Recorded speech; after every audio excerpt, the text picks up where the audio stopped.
इष्टदैवतं निरञ्जनं मृत्युदर्पनाशनं करालदंष्ट्रभूषणम् आदिचुञ्चनाद्रिवासकालभैरवं भजे आदिचुञ्चनाद्रिवासकालभैरवं भजे अट्टहास भिन्न पद्मजाण्डकोश सन्ततिं दृष्टिपातनष्टपापजालमुग्रशासनम् अष्टसिद्धिदायकं कपालमालिकाधरम् आदिचुञ्चनाद्रिवासकालभैरवं भजे आदिचुञ्चनाद्रिवासकालभैरवं भजे भूतसङ्गनायकं विशालकीर्तिदायकं काशीवासि लोकपुण्यपापशोधकं विभुं नीतिमार्गकोविदं पुरातनं जगत्पतिम्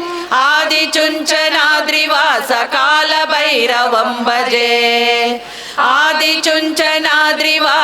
आदिचुञ्चनाद्रिवासकालभैरवं भजे कालभैरवाष्टकं पठन्ति ये मनोहरं ज्ञानमुक्तिसाधकं विचित्रपुण्यवर्धनम् शोकमोहदैन्यलोभकोपतापनाशनं ते प्रयान्ति कालभैरवाङ्घ्रिसन्निधिं ध्रुवम् ते प्रयान्ति कालभैरवाङ्घ्रिसन्निधिं ध्रुवम् देवराजसेव्यमानपावनाङ्घ्रिपङ्कजं व्यालयज्ञसूत्रमिन्दुशेखरं कृपाकरम् नारदादियोगिवृन्दवन्दितं दिगम्बरम् आदिचुञ्चनाद्रिवासकालभैरवं भजे आदिचुञ्चनाद्रिवासकालभैरवं भजे आदिचुञ्चनाद्रिवासकालभैरवं भजे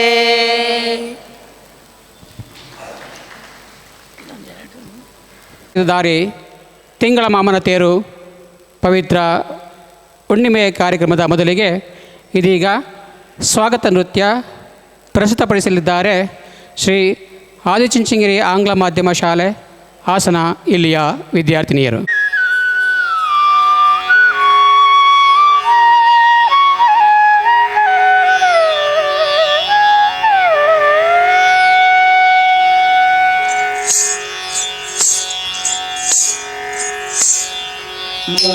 मूषिकवाहन मोदकहस्त चामरकर्ण विलम्बित सूत्र वामन रूप महेश्वर पुत्र वीर विनायक पाद नमस्ते मूषिकवाहन मोदकहस्त चामरकर्ण विलम्बित सूत्र वामन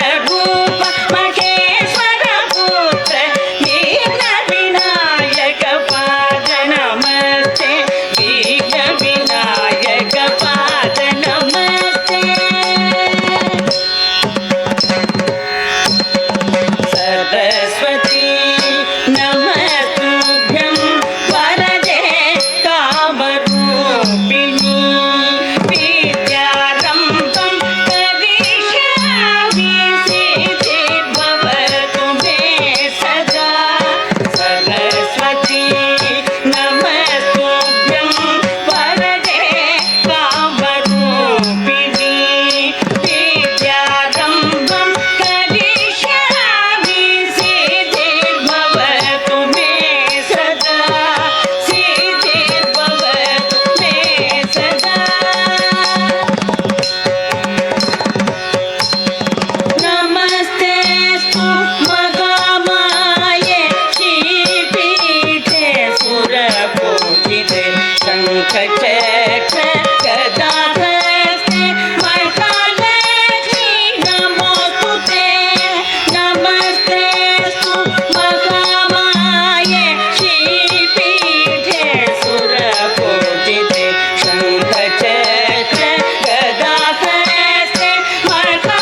ಶಿವಂ ಶಿವಂ ಶಿವಂ.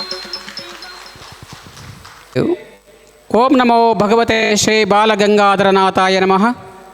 ಶ್ರೀ ನಿರಂಜನ ಪ್ರಣವ ಸ್ವರೂಪಿ ಸಿದ್ಧ ಸಿಂಹಾಸನಾಧೀಶ್ವರ ಪ್ರಾತಸ್ಮರಣೀಯ ಪದ್ಮಭೂಷಣ ಯುಗಯೋಗಿ ಪರಮಪೂಜ್ಯ ಶ್ರೀ ಶ್ರೀ ಶ್ರೀ ಡಾಕ್ಟರ್ ಬಾಲಗಂಗಾಧರನಾಥ ಮಹಾಸ್ವಾಮೀಜಿಯವರ ಚರಣಾರವಿಂದಗಳಲ್ಲಿ ನಮಸ್ಕರಿಸ್ತಾ, ಶ್ರೀಮನ್ ನಿರಂಜನ ಪ್ರಣವ ಸ್ವರೂಪಿ ಶ್ರೀ ಆದಿಚುಂಚನಗಿರಿ ಸಿದ್ಧ ಸಿಂಹಾಸನದ 72ನೇ ಪೀಠಾಧ್ಯಕ್ಷರು, ನಮ್ಮೆಲ್ಲರ ಕುಲಗುರುಗಳು ಆದ ಪರಮಪೂಜ್ಯ ಜಗದ್ಗುರು ಶ್ರೀ ಶ್ರೀ ಶ್ರೀ ಡಾಕ್ಟರ್ ನಿರ್ಮಲಾನಂದ ಮಹಾಸ್ವಾಮೀಜಿಯವರ ಪಾದಪದ್ಮಗಳಲ್ಲಿ ನಮಸ್ಕರಿಸ್ತಾ, ಹೃದಯಿಗಳು, ಶಾಂತಚಿತ್ತರು, ಉತ್ತಮ ವಾಗ್ಮಿಗಳು, ಸದಾ ಕ್ರಿಯಾಶೀಲರು, ನಮ್ಮೆಲ್ಲರ ಮಾರ್ಗದರ್ಶಕರು ಆದ ಶ್ರೀ ಆದಿಚುಂಚನಗಿರಿ ಮಹಾಸಂಸ್ಥಾನ ಮಠ ಹಾಸನ ಮತ್ತು ಕೊಡಗು ಜಿಲ್ಲೆಯ ಪರಮಪೂಜ್ಯರಾದ ಶ್ರೀ ಶ್ರೀ ಶಂಭುನಾಥ ಮಹಾಸ್ವಾಮೀಜಿಯವರ ಅಡಿದಾವರಗಳಲ್ಲಿ ನಮಸ್ಕರಿಸ್ತಾ, ಹಾಗೆ ವೇದಿಕೆ ಮೇಲೆ ಸಾನ್ನಿಧ್ಯ ವಹಿಸಿರುವಂತಹ ಶ್ರೀ ಶ್ರೀ ಸಾಯಿಕೀರ್ತಿನಾಥ ಪೂಜ್ಯ ಸ್ವಾಮೀಜಿಯವರ ಪಾದಗಳಿಗೆ ನಮಸ್ಕರಿಸ್ತಾ,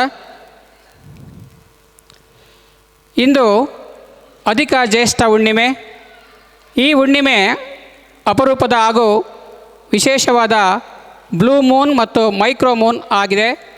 ಒಂದೇ ತಿಂಗಳಲ್ಲಿ ಬರುವ 2ನೇ ಹುಣ್ಣಿಮೆಯನ್ನು ಬ್ಲೂ ಮೂನ್ ಎಂದು ಕರೆಯಲಾಗುತ್ತದೆ. ಈ ವಿದ್ಯಮಾನವು ಸುಮಾರು 2.5ರಿಂದ 3 ವರ್ಷಗಳಿಗೊಮ್ಮೆ ಮಾತ್ರ ಸಂಭವಿಸುತ್ತದೆ. ನೀಲಿ ಬಣ್ಣದಲ್ಲಿ ಕಾಣಿಸಿಕೊಳ್ಳದಿದ್ದರೂ ನಾಮಾವಳಿ ಪ್ರಕಾರ ಇದನ್ನು ಅಪರೂಪದ ನೀಲಿಚಂದ್ರ ಎನ್ನಲಾಗುತ್ತದೆ. ಪರಮಪೂಜ್ಯ ಶ್ರೀ ಶ್ರೀ ಶಂಭುನಾಥ ಮಹಾಸ್ವಾಮೀಜಿಯವರ ದಿವ್ಯ ಸಾನ್ನಿಧ್ಯದಲ್ಲಿ 141ನೇ ಗುರು ತೋರಿದ ದಾರಿ ತಿಂಗಳ ಮಾಮನ ತೇರು ಹುಣ್ಣಿಮೆ ಕಾರ್ಯಕ್ರಮವನ್ನು ಇಂದು ಆಯೋಜನೆ ಮಾಡಲಾಗಿದೆ. ಈ ಒಂದು ಕಾರ್ಯಕ್ರಮದ ಮೊದಲಿಗೆ ವೇದಘೋಷ ನಡೆಸಿಕೊಡಲಿದ್ದಾರೆ ಶ್ರೀಮಠದ ಒಟುಗಳು. ನಮಃ ಹರಿ ಓಂ. ಓಂ ನಮೋ ಗಣೇಭ್ಯೋ ಗಣಪತಿಭ್ಯಶ್ಚ ವೋ ನಮಃ. ಓಂ ನಮಃ ಸಭಾಭ್ಯಃ ಸಭಾಪತಿಭ್ಯಶ್ಚ ವೋ ನಮಃ. ಸಪ್ರತ ಸಭಾಂ ಮೇ ಗೋಪಾಯ ಏಜಸಭ್ಯಾ ಸಭಾಸದಃ ತಾನಿಂದ್ರಿಯಾವತಃ ಕುರು ಸರ್ವಮಾಯುರುಪಾಸದಾಂ. ಓಂ ಭೂಮಿರ್ಭೂಮ್ನಾದ್ಯೌ ವೈಣಾಂತರಿಕ್ಷಂ ಮಹಿತ್ವಾ ಉಪಸ್ಥೆ ದೇವ್ಯಧಿತೇಗ್ನಿಮನ್ನಾದಮನ್ನಾಧ್ಯಾಯಾದದೆ ಆಯಂಗೋ ವೃಷ್ಣಿರಕ್ರೈದಸನನ್ಮಾತರಂ ಪುನಃ ಪಿತರಂಜ ಪ್ರಯನ್ಸುವಃ. ಓಂ ಶಾಂತಿ ಶಾಂತಿ ಶಾಂತಿ. ಹರಿ ಓಂ. ಶ್ರೀಮಠದ ಒಟುಗಳಿಗೆ ಹೃತ್ಪೂರ್ವಕ ವಂದನೆಗಳು. ಇದೀಗ ಕಾರ್ಯಕ್ರಮ ಮುಂದುವರೆದಂತೆ ಪ್ರಾರ್ಥನೆ. ಶ್ರೀಮತಿ ಭಾಗ್ಯಲಕ್ಷ್ಮಿಯವರು ಸಹ ಶಿಕ್ಷಕಿ, ಶ್ರೀ ಆದಿಚುಂಚನಗಿರಿ ಶಾಲೆ ಗೌರಿಕೊಪ್ಪಲು ಇವರು.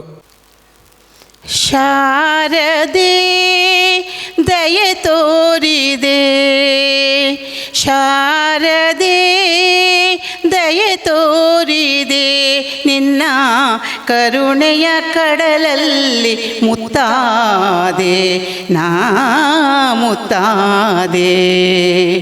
ಶಾರದೆ ದಯೆ ತೋರಿದೆ, ಶಾರದೆ ದಯೆ ತೋರಿದೆ, ನಿನ್ನ ಕರುಣೆಯ ಕಡಲಲ್ಲಿ ಮುತ್ತಾದೆ ನಾ ಮುತ್ತಾದೆ.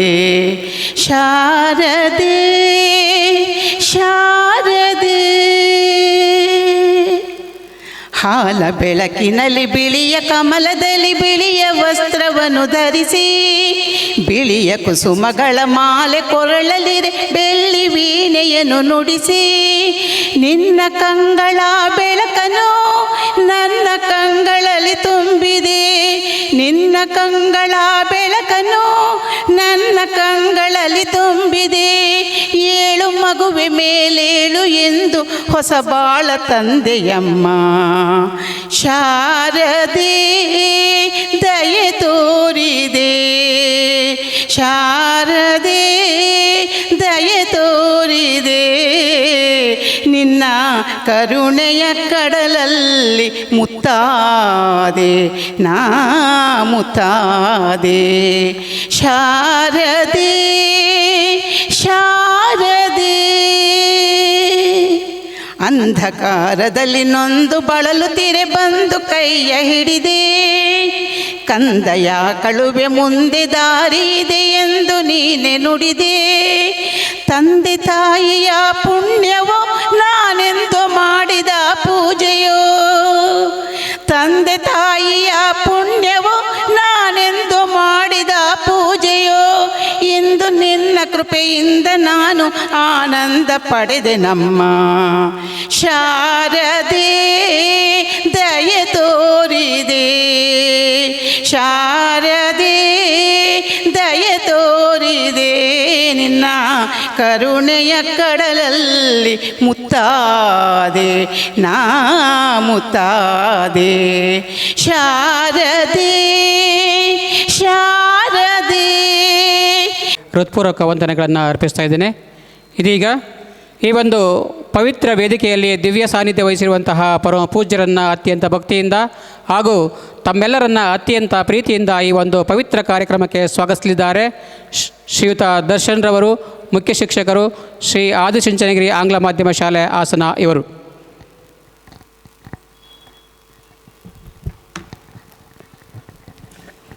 ಜೈ ಶ್ರೀ ಗುರುದೇವ್.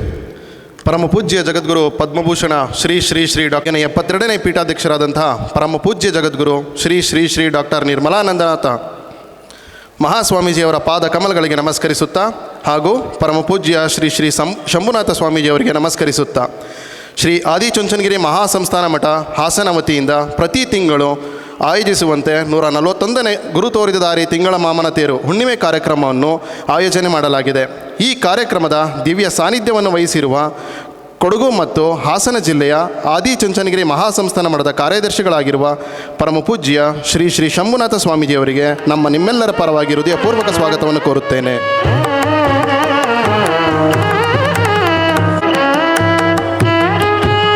ಹಾಗೂ ಈ ಹುಣ್ಣಿಮೆ ಕಾರ್ಯಕ್ರಮಕ್ಕೆ ಬೆಳದಿಂಗಳ ಸುರ ಸಂಭ್ರಮ ಎಂಬ ವಿಷಯದಡಿ ಉಪನ್ಯಾಸ ಮಾಡಲಿರುವ ಶ್ರೀ ಆದಿಚುಂಚನಗಿರಿ ಮಹಾಸಂಸ್ಥಾನ ಮಠದ ಪೂಜ್ಯರಾದ ಶ್ರೀ ಸಾಯಿ ಕೀರ್ತಿನಾಥ ಸ್ವಾಮೀಜಿಯವರಿಗೆ ನಿಮ್ಮೆಲ್ಲರ ಪರವಾಗಿ ಆತ್ಮೀಯವಾದ ಸ್ವಾಗತವನ್ನು ಕೋರುತ್ತೇನೆ.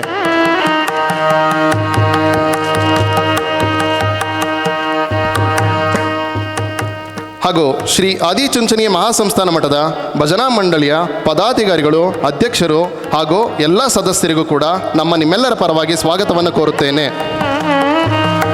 ಮೊದಲಿಗೆ ಶಂಕರ ಭಜನಾ ಮಂಡಳಿಯ ಶ್ರೀ ಕೇಶವಮೂರ್ತಿ NS, ಶ್ರೀ ಆದಿಶಕ್ತಿ ಭಜನಾ ಮಂಡಳಿಯ ಶ್ರೀಮತಿ ಚಂದ್ರಮ್ಮ, ಶ್ರೀ ಕಾಲಭೈರವೇಶ್ವರ ಭಜನಾ ಮಂಡಳಿಯ ಶ್ರೀಮತಿ ಸರೋಜಮ್ಮ, ಗೀತಾ ಸತ್ಸಂಗದ ಶ್ರೀಮತಿ ಸರಸ್ವತಮ್ಮ, ಗಜಾನನ ಸತ್ಸಂಗದ ವಿಮಲಮ್ಮ, ಶಾರದಾ ಕಲಾ ಸಂಘ ಶ್ವೇತಾ ಮೋಹನ್,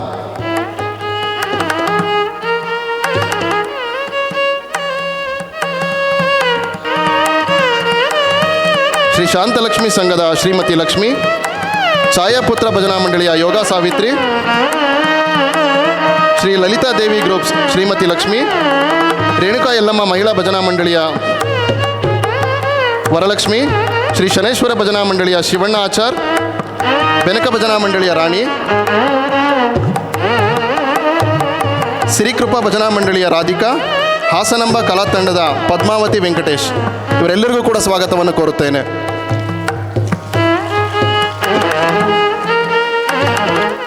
ಹಾಗೂ ಇಲ್ಲಿ ನೆರೆದಿರುವಂಥ ವ್ಯವಸ್ಥಾಪಕರು,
ಶಂಭುನಾಥ ಸ್ವಾಮೀಜಿಯವರು ದಿನಾಂಕ 17/3/1981 ಕೊಟ್ಟುಕುಂಟೆಯ ಸಂಗೀತ ವಿದ್ವಾನ್ ಜಿ ಶಂಕರಪ್ಪ ಹಾಗೂ ಈಶ್ವರಮ್ಮ ದಂಪತಿಗಳ ಸುಪುತ್ರರಾಗಿ ಜನಿಸಿದರು.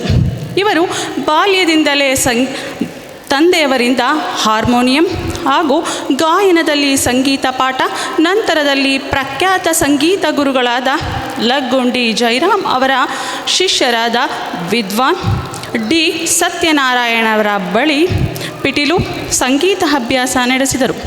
ನಂತರದಲ್ಲಿ ವಿದ್ವಾನ್ ಕೊಳ್ಳೇಗಾಲ ಎಸ್ ಗೋಪಾಲಕೃಷ್ಣ ಅವರಿಂದ ಗಾಯನ ಮತ್ತು ಪಿಟೀಲು ವಾದನ, ವಿದೂಷಿ MS ವಿದ್ಯಾ ಅವರ ಬಳಿ ಗಾಯನ ಅಭ್ಯಾಸವನ್ನು ಮಾಡಿದ್ದಾರೆ.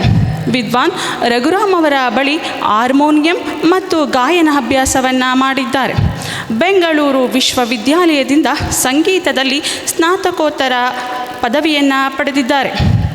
ಅನೇಕ ದಿಗ್ಗಜರ ಬಳಿ ಸಂಗೀತ ಅಭ್ಯಾಸವನ್ನು ಮಾಡಿರುವ ಸ್ವಾಮೀಜಿಯವರು ತಮ್ಮ ಕಾಲೇಜು ದಿನಗಳಿಂದಲೇ ಗುರುಕೃಪಾ ಎಂಬ ಸಂಗೀತ ಪಾಠಶಾಲೆಯನ್ನು ಆರಂಭಿಸಿ ಅನೇಕ ವಿದ್ಯಾರ್ಥಿಗಳಿಗೆ ಸಂಗೀತ ವಿದ್ಯೆಯನ್ನು ಹೇಳಿಕೊಟ್ಟಿರುತ್ತಾರೆ. 200ಕ್ಕೂ ಹೆಚ್ಚು ವಿದ್ಯಾರ್ಥಿಗಳಿಗೆ ಶ್ರೀ ಆದಿಚುಂಚನಗಿರಿ ಮಹಾಸಂಸ್ಥಾನ ಮಠದ ಆಶ್ರಯದಲ್ಲಿ ಸಂಗೀತ ಪಾಠಗಳನ್ನು ಹೇಳಿಕೊಟ್ಟಿರುತ್ತಾರೆ. ಶ್ರೀ ಆದಿಚುಂಚನಗಿರಿ ಶಾಖಾ ಮಠ ಶ್ರೀ ನಾರಾಯಣಧಾಮದ ಮೇಲ್ವಿಚಾರಕರಾಗಿ ಸುಮಾರು 40ರಿಂದ 60 ಮಕ್ಕಳಿಗೆ ಉಚಿತವಾಗಿ ಸಂಗೀತ ಹಾಗೂ ಶಾಲಾ ಶಿಕ್ಷಣವನ್ನು ಪರಮಪೂಜ್ಯ ಗುರೂಜಿಯವರ ಆಶೀರ್ವಾದದೊಂದಿಗೆ ಶಾಖಾ ಮಠದ ಜವಾಬ್ದಾರಿಯನ್ನು ನಿರ್ವಹಿಸುವುದರ ಜೊತೆಗೆ ಪರಮಪೂಜ್ಯ ಜಗದ್ಗುರು ಶ್ರೀ ಡಾಕ್ಟರ್ ನಿರ್ಮಲಾನಂದನಾಥ ಮಹಾಸ್ವಾಮೀಜಿಯವರ ದಿವ್ಯ ಸಂಕಲ್ಪದೊಂದಿಗೆ ಗಾನಯೋಗಿ ಭೈರವಿ ಕೆಂಪೇಗೌಡ ಸಂಗೀತ ಸಭಾದ ಜವಾಬ್ದಾರಿಯನ್ನು ನಿರ್ವಹಿಸಿರುತ್ತಾರೆ. ಪೂಜ್ಯರು ಸಂಗೀತ ಕ್ಷೇತ್ರದಲ್ಲಿ 20 ವರ್ಷಗಳ ಸೇವೆಯನ್ನು ಸಲ್ಲಿಸಿ ಮಲೇಷಿಯಾ, ದೆಹಲಿ, ರಾಜಭವನ, ಮುಂಬೈ, ಕೇರಳ, ಆಂಧ್ರ ಪ್ರದೇಶ, ತಮಿಳುನಾಡು, ಗುರುವಾಯೂರು, ಕರ್ನಾಟಕ ರಾಜ್ಯಾದ್ಯಂತ ಪ್ರತಿಷ್ಠಿತ ಸಂಗೀತ ಸಭೆಗಳನ್ನು ತಮ್ಮ ಹಾರ್ಮೋನಿಯಂ, ಪಿಟೀಲು ಮತ್ತು ಗಾಯನದ ಸಂಗೀತ ಕಚೇರಿಗಳನ್ನು ನೀಡಿರುತ್ತಾರೆ. ಪೂಜ್ಯರ ಸಂಗೀತ ಕಚೇರಿಯ ವಿಶೇಷವೆಂದರೆ ಒಂದೇ ಕಚೇರಿಯಲ್ಲಿ ಹಾರ್ಮೋನಿಯಂ, ಪಿಟೀಲು ಮತ್ತು ಗಾಯನವನ್ನು ಏಕಕಾಲಕ್ಕೆ ನಡೆಸುವ, ಹಾಡುವ ಪ್ರತಿಭಾವಂತರು. ಶ್ರೀಗಳ ಅನೇಕ ವಿದ್ಯಾರ್ಥಿಗಳು ಸಂಗೀತವನ್ನು ಪೂರ್ಣಾವಧಿಯ ಸಂಗೀತ ಸೇವೆಯಲ್ಲಿ ತೊಡಗಿಸಿಕೊಂಡಿದ್ದಾರೆ.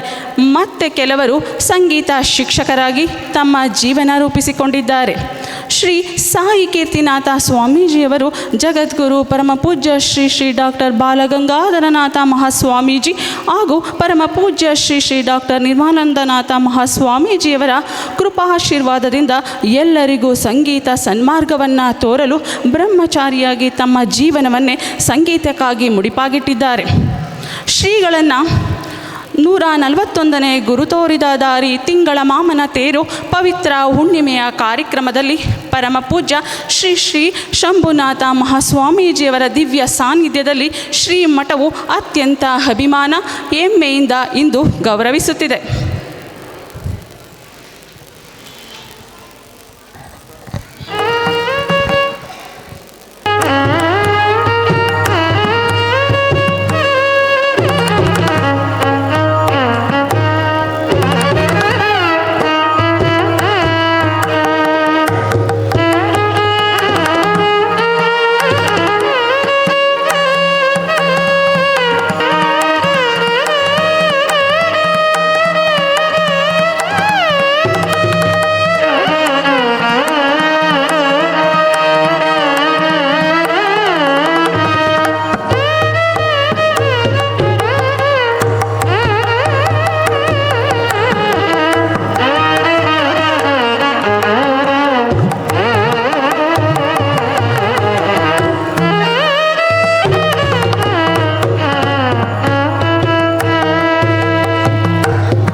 ओङ्कारपीठसिद्धान्तं ब्रह्मविद्योपदेशिकं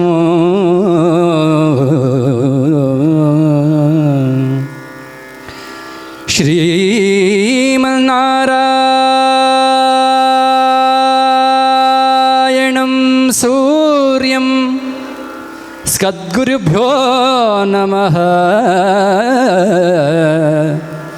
याज्ञवल्कञ्च जनकं शुकसान्दीपमीश्वरं कृष्णार्जुनसंयुक्तम् उद्धवञ्च नमो नमः।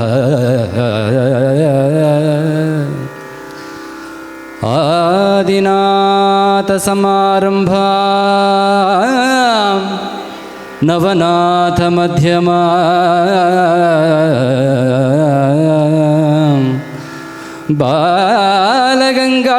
बालगङ्गाधरनाथ समेत निर्मलानन्दनाथ पर्यन्तं वन्दे गुरुपरम्परा वन्दे गुरुपरम्परा परम्परा।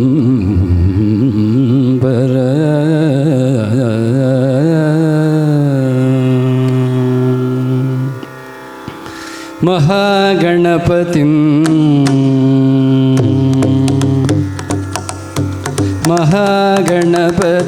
मनसा स्मरामि महागणपतिं मनसा स्मरामि महागणपतिं मनसा स्मरामि वसिष्ठवामदेवादिवन्दितमहागणपतिं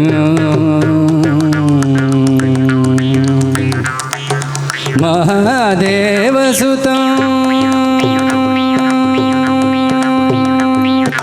महादेवसुतं गुरुगुहनुतं महादेवसुतं गुरुगुहनुतं मारकोटि प्रकाशं शान्तं महादेवसुतं गुरुगुहनुतं मारकोटि प्रकाशं शान्तं महाकाव्यनाटकादिप्रियं महाकाव्यनाटकादिप्रियं प्रियं महाकाव्यनाटकादिप्रियं महाकाव्यनाटकादिप्रियं आदिप्रियं महाकाव्यनाटकादिप्रियं महाकाव्यनाटकादिप्रियं नाटकादिप्रियं महाकाव्यनाटकादिप्रियं महाकाव्यनाटकादिप्रियं काव्यनाटकादिप्रियं महाकाव्यनाटकादिप्रियं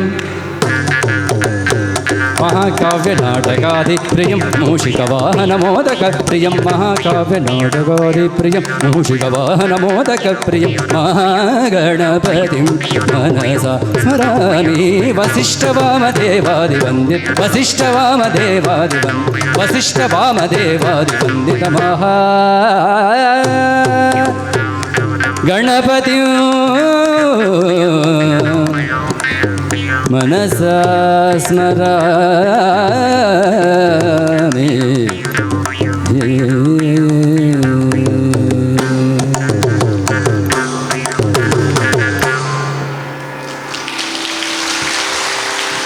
ಡಾಕ್ಟರ್ ಶ್ರೀ ಶ್ರೀ ಶ್ರೀ ಬಾಲಗಂಗಾಧರನಾಥ ಮಹಾಸ್ವಾಮೀಜಿಯ ದಿವ್ಯ ಚೈತನ್ಯವನ್ನು ಮನಸಾ ಸ್ಮರಣೆ ಮಾಡಿಕೊಡುತ್ತಾ ಆದಿಚುಂಚನಗಿರಿ ಮಹಾಸಂಸ್ಥಾನ ಮಠದ ನಾಥಪೀಠದ ಪರಂಪರೆಯ 72ನೇ ಜಗದ್ಗುರುಡಾಗದ ಪರಮಪೂಜ್ಯ ಜಗದ್ಗುರು ಡಾಕ್ಟರ್ ಶ್ರೀ ಶ್ರೀ ಶ್ರೀ ನಿರ್ಮಲಾನಂದನಾಥ ಮಹಾಸ್ವಾಮೀಜಿಯವರ ದಿವ್ಯ ಪಾದಪದ್ಮಗಳಿಗೆ ಭಕ್ತಿಪೂರ್ವಕ ಪ್ರಣಾಮಗಳನ್ನು ಸಮರ್ಪಣೆ ಮಾಡಿ ಆದಿಚುಂಚನಗಿರಿ ಶಾಖಾ ಮಠ ಕೊಡಗು ಹಾಗೂ ಹಾಸನ ಜಿಲ್ಲೆಯ ಪೂಜ್ಯರಾದ ಪೂಜ್ಯ ಶ್ರೀ ಶ್ರೀ ಶಂಭುನಾಥ ಮಹಾಸ್ವಾಮೀಜಿಯವರ ಪಾದಪದ್ಮಗಳಿಗೆ ಭಕ್ತಿಪೂರ್ವಕ ಪ್ರಣಾಮವನ್ನು ಸಮರ್ಪಣೆ ಮಾಡಿ ಈ ಒಂದು ವೇದಿಕೆ ಮೇಲೆ ವಿಶೇಷವಾಗಿ ಭಜನಾ ತಂಡಗಳ ಅಧ್ಯಕ್ಷರುಗಳು ಮುಖ್ಯಸ್ಥರುಗಳು ಆಸೀನರಾಗಿರ್ತಕ್ಕಂತಹ ಎಲ್ಲ ಮಹನೀಯರುಗಳಿಗೆ ಹಾಗೂ ವೇದಿಕೆ ಮುಂಭಾಗದಲ್ಲಿ ಆಗಿರ್ತಕ್ಕಂತಹ ಎಲ್ಲ ಪೂಜ್ಯರಿಗೆ ಪ್ರಣಾಮಗಳನ್ನು ಸಮರ್ಪಣೆ ಮಾಡ್ತಾ ಪೂಜ್ಯ ಶಂಭುನಾಥ ಸ್ವಾಮೀಜಿಯವರು ಅನೇಕ ಮಹಾತ್ಮರನ್ನು ಈ ಒಂದು ವೇದಿಕೆಗೆ ಬರಮಾಡಿಕೊಂಡು ಸುಮಾರು 140 ಕಾರ್ಯಕ್ರಮಗಳು ಈಗಾಗಲೇ ಆಗಿದೆ. ಇಷ್ಟು ದೊಡ್ಡ ಮಟ್ಟದಲ್ಲಿ ರೆಗ್ಯುಲರಾಗಿ ಮಾಡ್ತಕ್ಕಂಥದ್ದು ಅಷ್ಟು ಸುಲಭ ಅಲ್ಲ. ನಾವೆಲ್ಲ ಒಂದು ಕಾರ್ಯಕ್ರಮಕ್ಕೆ ಹೋಗ್ತೀವಿ, ಕಾರ್ಯಕ್ರಮವನ್ನು ನೋಡ್ತೀವಿ, ಅದರಲ್ಲಿ ಪಾಲ್ಗೊಳ್ತೀವಿ, ಬರ್ತೀವಿ. ಆದರೆ ಒಂದು ಕಾರ್ಯಕ್ರಮವನ್ನು ಆರ್ಗನೈಸ್ ಮಾಡೋದು ಎಷ್ಟು ಕಷ್ಟ ಅಂತಂದರೆ ಅವರು ಕಾರ್ಯಕ್ರಮವನ್ನು ಆರ್ಗನೈಸ್ ಮಾಡಿದಾಗ ಗೊತ್ತಾಗುತ್ತೆ.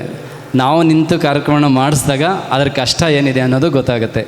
ಆದರೆ ಇಷ್ಟು ತಿಂಗಳುಗಳು ನಡೆಸ್ಕೊಂಡು ಬಂದಿರೋದು ತುಂಬ ಪ್ರಶಂಸನೀಯ. ಅಂಥದ್ರಲ್ಲಿ ನಮ್ಮದೇ ಮಠದ ಒಬ್ಬ ಸ್ವಾಮೀಜಿಗೆ ಈಗ ಇತ್ತೀಚೆಗೆ ದೀಕ್ಷೆ ಆಗಿರ್ತಕ್ಕಂಥ ಒಬ್ಬ ಸ್ವಾಮೀಜಿನ ಕರೆಸಿ ಸಂಗೀತದ ಬಗ್ಗೆ ಒಂದಷ್ಟು ಕೆಲವೊಂದು ವಿಚಾರಗಳನ್ನು, ದಾಸ ಸಾಹಿತ್ಯದ ಬಗ್ಗೆ, ಕೀರ್ತನೆಗಳ ಬಗ್ಗೆ ಒಂದಷ್ಟು ಚಿಂತನೆಯನ್ನು ಮಾಡೋದಕ್ಕೆ ಪೂಜ್ಯರಾಗಿರ್ತಕ್ಕಂತಹ ಶಂಭುನಾಥ ಸ್ವಾಮೀಜಿಯವರು ನನಗೆ ಈ ಒಂದು ಅವಕಾಶ ಕೊಟ್ಟಿದ್ದಕ್ಕೆ ಅವರಿಗೆ ಹೃತ್ಪೂರ್ವಕವಾದ ಒಂದೊಂದು ಧನ್ಯವಾದಗಳನ್ನು, ನನ್ನ ನಮಸ್ಕಾರಗಳನ್ನು ಸಮರ್ಪಣೆ ಮಾಡ್ತಾ, ಇಷ್ಟೊಂದು ಸುಂದರವಾಗಿರ್ತಕ್ಕಂಥ ಒಂದು ವಾತಾವರಣದಲ್ಲಿ ನಮಗೆ ವೇದಗಳಲ್ಲಿ ಚಂದ್ರಮ ಮನಸ್ಸೋ ಜಾಯತೆ ಚಕ್ಷೋ ಸೂರ್ಯೋ ಅಜಾಯತ ಅಂತ ನಮ್ಗೆ ಕೇಳಿದ್ದೀವಲ್ಲ, ಸಾಕ್ಷಾತ್ ಮನಸ್ಸಿನ ಸ್ವರೂಪನಾಗಿರ್ತಕ್ಕಂತಹ ಚಂದ್ರ, ಅಂತಹ ಚಂದ್ರನ ಹೆಸರಲ್ಲಿ ಹುಣ್ಣಿಮೆಯ ಒಂದು ಪ್ರಯುಕ್ತ. ಯಾಕಂದರೆ ಮನಸ್ಸು ಪ್ರತಿಯೊಂದು ಇಂದ್ರಿಯಕ್ಕೂ ಒಂದೊಂದು ಗುಣ ಇದೆ. ಅದರಲ್ಲಿ ಮನಸ್ಸಿನ ಗುಣ ಏನು ಅಂತ ಕೇಳಿದಾಗ ನಾವೇನು ಹೇಳ್ಬೋದು? ನನ್ನ ಮಾತು ಸ್ಪಷ್ಟವಾಗಿ ಕೇಳಿಸ್ತದೆ ನಿಮಗೆ? ಕೇಳಿಸಿಲ್ವಾ? ಮಾತು ಕೇಳಿಸ್ತಿದೆ ಅಲ್ವಾ? ಯಾಕೆ ಎಕೋ ಆಗ್ದಂಗೆ ಕೇಳಿಸ್ತಾ ಇದೆ, ಅದಕ್ಕೋಸ್ಕರ ನಾನು ಸ್ವಲ್ಪ ದೂರ ಇಟ್ಕೊಳ್ಳೋ ಮೈಕ್ನ, ಸ್ವಲ್ಪ ದೂರ ಇಟ್ಕೊಳ್ಳ. ಈಗ ಕೇಳಿಸ್ತಿದೆಯಲ್ಲ?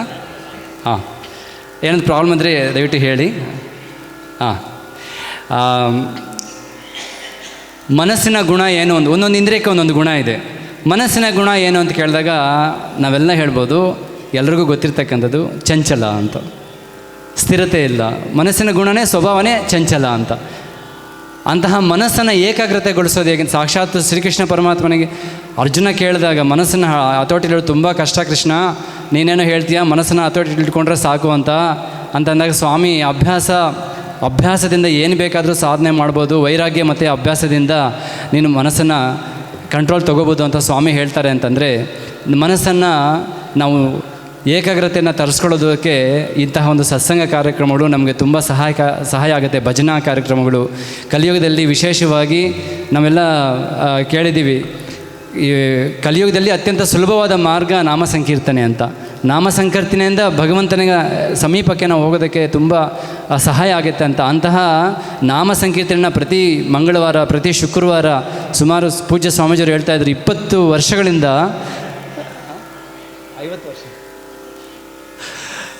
50 ವರ್ಷದಿಂದ ಅಂತ. ಈಗ 20 ವರ್ಷದಿಂದ ಯಾರೋ ಮಾತೇರು ಕಂಟಿನ್ಯೂಸ್ ಆಗಿ ರೆಗ್ಯುಲರಾಗಿ ಬರ್ತಾ ಇದ್ದಾರೆ ಅಂತ. ಶುಕ್ರವಾರ ಮತ್ತು ಶನಿವಾರ, ಮಂಗಳವಾರ ಮತ್ತು ಶುಕ್ರವಾರ ಸ್ವಾಮೀಜಿ, ಶುಕ್ರವಾರ ಮಂಗಳವಾರ, ಅದೇ ನಾನು ಮಂಗಳವಾರ ಶುಕ್ರವಾರ ಅಂದೆ. ಓಕೆ, ಎಷ್ಟು ಭಜನೆ ಮಾಡ್ತಾ ಕಂಟಿನ್ಯೂಸ್ ಆಗಿ ಮಾಡ್ತಾ ಇದ್ದಾರೆ ಅಂದರೆ ತುಂಬ ಸಂತೋಷ. ನಾಮ ಸಂಕೀರ್ತನೆ. ಹಾಗಾಗಿ ಅಂತಹ ಮಹನೀಯರ ಜೊತೆ ಇವತ್ತು ಆಗಮಿಸಿದಂತಹ ಎಲ್ಲ ಪೂಜಾ ಶಂಕರ ಮಠದಿಂದ ಬಂದಿದ್ದಾರೆ, ತುಂಬ ಹಿರಿಯರೆಲ್ಲ ಬಂದಿದ್ದೀರಾ. ಅದು ಇವತ್ತು ವಿಶೇಷವಾಗಿ IPL ಫೈನಲ್ ಮ್ಯಾಚು ಅಂತ ಹುಡುಗರು ಹೇಳ್ತಾಯಿದ್ರು. ಸ್ವಾಮೀಜಿ IPL ಇವತ್ತು ಫೈನಲ್ ಮ್ಯಾಚು, ಸುಮಾರು ಜನ ಬರಲ್ಲ ಅಂತ. ನಮಗೆ ಎಷ್ಟು ಜನ ಬಂದಿದ್ದಾರೆ ಅನ್ನೋದು ಮುಖ್ಯ ಅಲ್ಲ, ಬಂದಿರ್ತಕ್ಕಂಥವು. ಏಕೆಂದರೆ ಒಂದು ಉದಾಹರಣೆ ಕೊಡ್ತಾ ಇರ್ತಾರೆ, ಈ ಕಲ್ಲುಗಳು ಬೇಕಾದಷ್ಟು ಸಿಗ್ತವಂತೆ, ಆದರೆ ವಜ್ರದ ಮಾಣಿಕ್ಯಗಳು, ಮುತ್ತು ರತ್ನಗಳು ಕೆಲವೇ ಸಿಗ್ತವಂತೆ. ಉದಾಹರಣೆ ಅರ್ಥ ಆಗಿಲ್ವಾ? ಅಂತಹ ವಜ್ರದ ಮುತ್ತು ರತ್ನಗಳು ನೀವೆಲ್ಲ ಸಮಾನರಾಗಿದೆ ಅಂತ ನನ್ನ ಭಾವನೆ. ಕಲ್ಲುಗಳು ಬೇಕಾದಷ್ಟು ಸಾವಿರಾರು ಕೋಟ್ಯಂತರ ಕಲ್ಲುಗಳಿರ್ತವೆ, ಆದರೆ ವಜ್ರದ ಮುತ್ತು ರತ್ನಗಳು ಇಂತಹ ಸನ್ನಿವೇಶದಲ್ಲಿ ಕೂಡ ಭಗವಂತ ನಾಮ ಸಂಕೀರ್ತನೆ, ಭಗವಂತನ ವಿಚಾರವಾಗಿ ನಾವು ತಿಳ್ಕೋಬೇಕು ಅಂತಂದರೆ ಸಂಗೀತದ ಮೂಲಕ ಸಂದೇಶ ಅಂತ ಒಂದು ಕಾನ್ಸೆಪ್ಟ್ ಇವತ್ತು ಅದು ದಾಸ ಸಾಹಿತ್ಯ ಮತ್ತು ಕೀರ್ತನೆಗಳೆಲ್ಲ ಒಂದು ಕುರಿತಿರತಕ್ಕಂಥ ಒಂದು ವಿಚಾರಗಳನ್ನು ನಾವು ತಿಳ್ಕೊಳ್ಳೋಕ್ಕೆ ಒಂದಷ್ಟು ಸಮಯ ನಿಮ್ಮ ಜೊತೆ ಇವತ್ತು ಹಂಚ್ಕೊಳ್ಳೋದಕ್ಕೆ ನನಗೆ ಈ ಒಂದು ಭಾಗ್ಯ. ಅದಕ್ಕೋಸ್ಕರ ನಾನು ಭಗವಂತನಿಗೆ, ಗುರುಗಳಿಗೆ ನಾನು ಕೃತಜ್ಞತೆಗಳನ್ನು ಸಮರ್ಪಣೆ ಮಾಡ್ತಾ, ಮೊಟ್ಟ ಮೊದಲಿಗೆ ನಾವೆಲ್ಲ ಕೇಳಿದ್ದೀವಿ, ಭಾಗವತ ಆರಂಭಕ್ಕಿಂತ ಮುಂಚೆ 18 ಪುರಾಣಗಳನ್ನು ರಚನೆ ಮಾಡ್ತಕ್ಕಂಥ ವ್ಯಾಸರು ವ್ಯಾಸ ಮಹರ್ಷಿಗಳು ಒಮ್ಮೆ ಸರಸ್ವತಿ ನದಿ ತೀರದಲ್ಲಿ ತುಂಬ ಚಿಂತಾಕ್ರಾಂತವಾಗಿ ದುಃಖದಿಂದ ಏನೋ ಆಲೋಚನೆ ಮಾಡ್ತಾ ನಾನು ಇಷ್ಟೆಲ್ಲ 18 ಪುರಾಣಗಳನ್ನು ಮಾಡಿದ್ರೂ ಸಹ ನನಗೆ ಒಂದು ಪೂರ್ತಿ ನನಗೆ ಸ್ಯಾಟಿಸ್ಫ್ಯಾಕ್ಷನ್ ಸಿಗ್ತಾ ಇಲ್ಲ, ನನಗೆ ಇನ್ನೂ ಏನೋ ಮಾಡಬೇಕು ಅಂತ ಅನಿಸ್ತಾ ಇದೆ, ಅದು ಏನು ಮಾಡಬೇಕು ಅಂತ ಗೊತ್ತಾಗ್ತಾ ಇಲ್ಲ ಅಂತಹ ಸಂದರ್ಭದಲ್ಲಿ ಸದಾ ನಾಮ ಸಂಕೀರ್ತನೆ ಮಾಡ್ತಾ ಇರ್ತಕ್ಕಂತಹ ಯಾವಾಗಲೂ ಮಾಡ್ತಾ ಇರ್ತಕ್ಕಂತಹ ನಾರದ ಮಹರ್ಷಿಗಳು ಅವರ ಕೈಯಲ್ಲಿ ಮಹತಿ ಎಂಬ ವೀಣೆಯನ್ನು ಯಾವಾಗಲೂ ಜೊತೆಯಲ್ಲಿ ಇಟ್ಕೊಂಡಿರ್ತಾರೆ. ಮಹತಿ ಎಂಬ ವೀಣೆ ನೋಡಿ, ನಮ್ಮ ಸಂಗೀತಕ್ಕೆ ಎಷ್ಟೊಂದು ನಮ್ಮ ಸಂಗೀತದ ಪರಂಪರೆ. ನಾವು ಈ ಕಲಿಯುಗದಲ್ಲಿ ಸಂಗೀತವನ್ನು ನಾವು ಕೇಳ್ತಾ ಇದ್ದೀವಿ ಅಂತ ಅಂದ್ಕೊಂಡ್ರೆ ಅದು ಯಾಕೆಂದರೆ ನಾವು ಗಂಧರ್ವ ವಿದ್ಯೆ ವೇದಗಳಲ್ಲಿ ಸಾಮವೇದದಿಂದ ಸಂಗೀತ ಬಂತು ಅಂತ, ಇನ್ನು ಪರಮೇಶ್ವರನಾಗಿದ್ದಂಥ ಪರಮಾತ್ಮ ಪಂಚಮುಖಗಳಿಂದ ಸಪ್ತಸ್ವರಗಳು ಪಂಚಮುಖಗಳಿಂದ ಸಪ್ತಸ್ವರಗಳು ಉದ್ಭವ ಆದವು ಅಂತಕ್ಕಂಥ ಒಂದು ವಿಚಾರ. ಅದೇ ರೀತಿ ಪರಮೇಶ್ವರನ ಸಾನ್ನಿಧ್ಯದಲ್ಲಿ ಮೃದಂಗ ಮತ್ತು ಕೃಷ್ಣನ ಕೈಯಲ್ಲಿ ಕೊಳಲು, ಅಮ್ಮ ಸರಸ್ವತಿ ದೇವಿಯ ಕೈಯಲ್ಲಿ ಕಚ್ಚಪಿ ಎಂಬ ವೀಣೆ, ಪರಮೇಶ್ವರನ ಕೈಯಲ್ಲಿ ರುದ್ರವೀಣೆ ಅಂತ ನಾವೆಲ್ಲ ಹೆಸರು ಕೇಳಿದ್ದೀವಿ. ಇದರ ವಾದ್ಯಗಳು ಸಾಕ್ಷಾತ್ ದೇವತೆಗಳೇ ಈ ಒಂದು ವಾದ್ಯಗಳು ನುಡಿಸ್ತಾ ಇದ್ದರು. ಅವರು ಸಂಗೀತವನ್ನು ಕೇಳಿದ್ದೀನಿ. ಆಹಾ ಓಹೋ ಎಂಬ ಗಂಧರ್ವರು ಸದಾ ನಾಮ ಸಂಕೀರ್ತನೆಯನ್ನು ಮಾಡ್ತಾಯಿದ್ರು. ತುಂಬರು ನಾರದರು ಸದಾ ಭಗವಂತ ನಾಮ ಸಂಕೀರ್ತನೆಯನ್ನು ಮಾಡ್ತಾಯಿದ್ದಾರೆ ಅಂತಕ್ಕಂಥದ್ದು ನಾವೆಲ್ಲ ಪುರಾಣಗಳಲ್ಲಿ ನಾವೆಲ್ಲ ಕೇಳಿದ್ದೀವಿ. ಸಂಗೀತದ ಮೂಲಕ ಸಂದೇಶವನ್ನು ನಮಗೆ ವೇದಾಂತವಾಗಿರ್ತಕ್ಕಂತಹ ಉಪನಿಷತ್ತುಗಳನ್ನು ನಾವು ಅರ್ಥ ಮಾಡ್ಕೋಬೇಕು ಅಂದರೆ ಅಷ್ಟು ಸುಲಭ ಅಲ್ಲ. ಎಲ್ಲರಿಗೂ ಸಂಸ್ಕೃತದ ಜ್ಞಾನ ನಮಗೆ ಇಲ್ಲದೇ ಇರ್ಬೋದು, ಆದರೆ ಇಷ್ಟೊಂದು ಕಲಿಯುಗದಲ್ಲಿ ತುಂಬ ಕಷ್ಟ ಆಗತ್ತೆ ಅಂಥೇಳಿನೇ ಪರಮಾತ್ಮ ಅನೇಕ ಅವತಾರಗಳನ್ನು ತಾಳಿ ಸರಳವಾದ ರೀತಿಯಲ್ಲಿ ಸಂಗೀತದ ಮೂಲಕ ಒಂದು ಸಂದೇಶವನ್ನು ದಾಸರ ಮೂಲಕ, ವಾಗ್ಗೇಯಕಾರರ ಮೂಲಕ, ನಮಗೆ ಇಡೀ ಜಗದ್ಗುರುಗಳ ಮೂಲಕ ನಮಗೆ ಸಂದೇಶವನ್ನು ನಮಗೆ ಕೊಟ್ಟಿದ್ದಾರೆ. ನಾವು ಒಂದು ತತ್ವಪದವನ್ನು ಹಾಡಬೇಕಾದ್ರೆ, ಒಂದು ಭಕ್ತಿನಾಮ ಹಾಡಬೇಕಾದ್ರೆ, ಒಂದೇ ಒಂದು ಹಾಡಲ್ಲಿ ಹಾಡಬೇಕಾದ್ರೆ ಎಷ್ಟೋ ಅರ್ಥವನ್ನು ಒಳಗೊಂಡಿರ್ತದೆ. ಆದರೆ ಇವತ್ತು ಏನಾಗಿದೆ ಅಂತಂದರೆ ಆ ಹಾಡಿನ ಅರ್ಥಗಳು, ಶ್ಲೋಕದ ಅರ್ಥಗಳು ತಿಳಿಯದೆ ಸುಮ್ಮನೆ ಹಾಡ್ತಾ ಹೋಗ್ತಾ ಇರ್ತೀವಿ, ಸುಮ್ಮನೆ ಕೇಳ್ತಾ ಇರ್ತೀವಿ. ನಮ್ಮ ಜೀವನಕ್ಕೆ ನಾವು ಅದನ್ನು ಎಷ್ಟು ನಾವು ಅಳವಡಿಸ್ಕೊಂಡಿದ್ದೀವಿ ಅನ್ನೋದು ಮುಖ್ಯ ಆಗುತ್ತೆ. ಇಲ್ಲಿ ವ್ಯಾಸ ಮಹರ್ಷಿಗಳ ಹತ್ರ ನಾರದ ಮಹರ್ಷಿಗಳು ಬಂದು, ನೀನೆಲ್ಲ 18 ಪುರಾಣಗಳನ್ನು ಮಾಡಿದೆಯಾ ಸರಿ, ನೀನು ಭಾಗವತನ ರಚನೆ ಮಾಡು, ಭಾಗವತನ ರಚನೆ ಮಾಡಿದ್ರೆ ನಿನಗೆ ಸಮಸ್ಯೆ ಇದೆ, ಆ ಸಮಸ್ಯೆ ನಿವಾರಣೆ ಆಗುತ್ತೆ ಅಂತ ಹೇಳಿದಾಗ ನಾನು ಕೂಡ ಇದೇ ರೀತಿ, ಇದು ತುಂಬ ಮಹತ್ವ ಆಗುತ್ತೆ ವಿಚಾರ.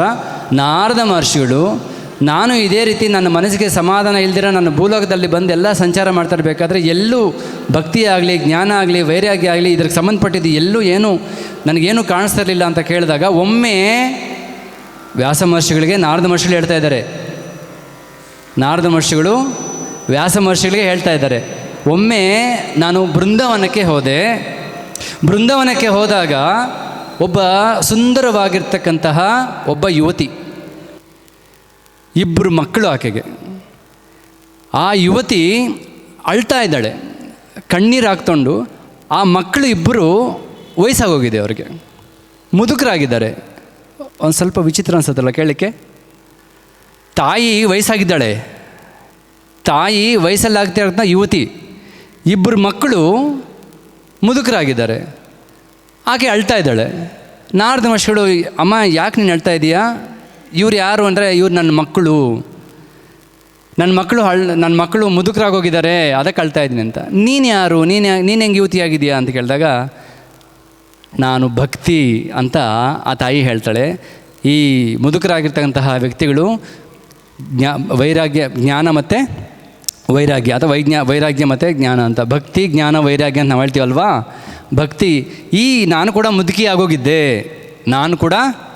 ಮುದುಕಿ ಆಗೋಗಿದೆ. ಇಡೀ ಭೂಲೋಕದಲ್ಲಿ ಸಂಚಾರ ಮಾಡ್ತಾ ಇರಬೇಕಾದ್ರೆ ಒಂದೊಂದು ಪ್ರದೇಶದ ಬಗ್ಗೆನೂ ವಿವರಣೆ ಮಾಡ್ತಾರೆ.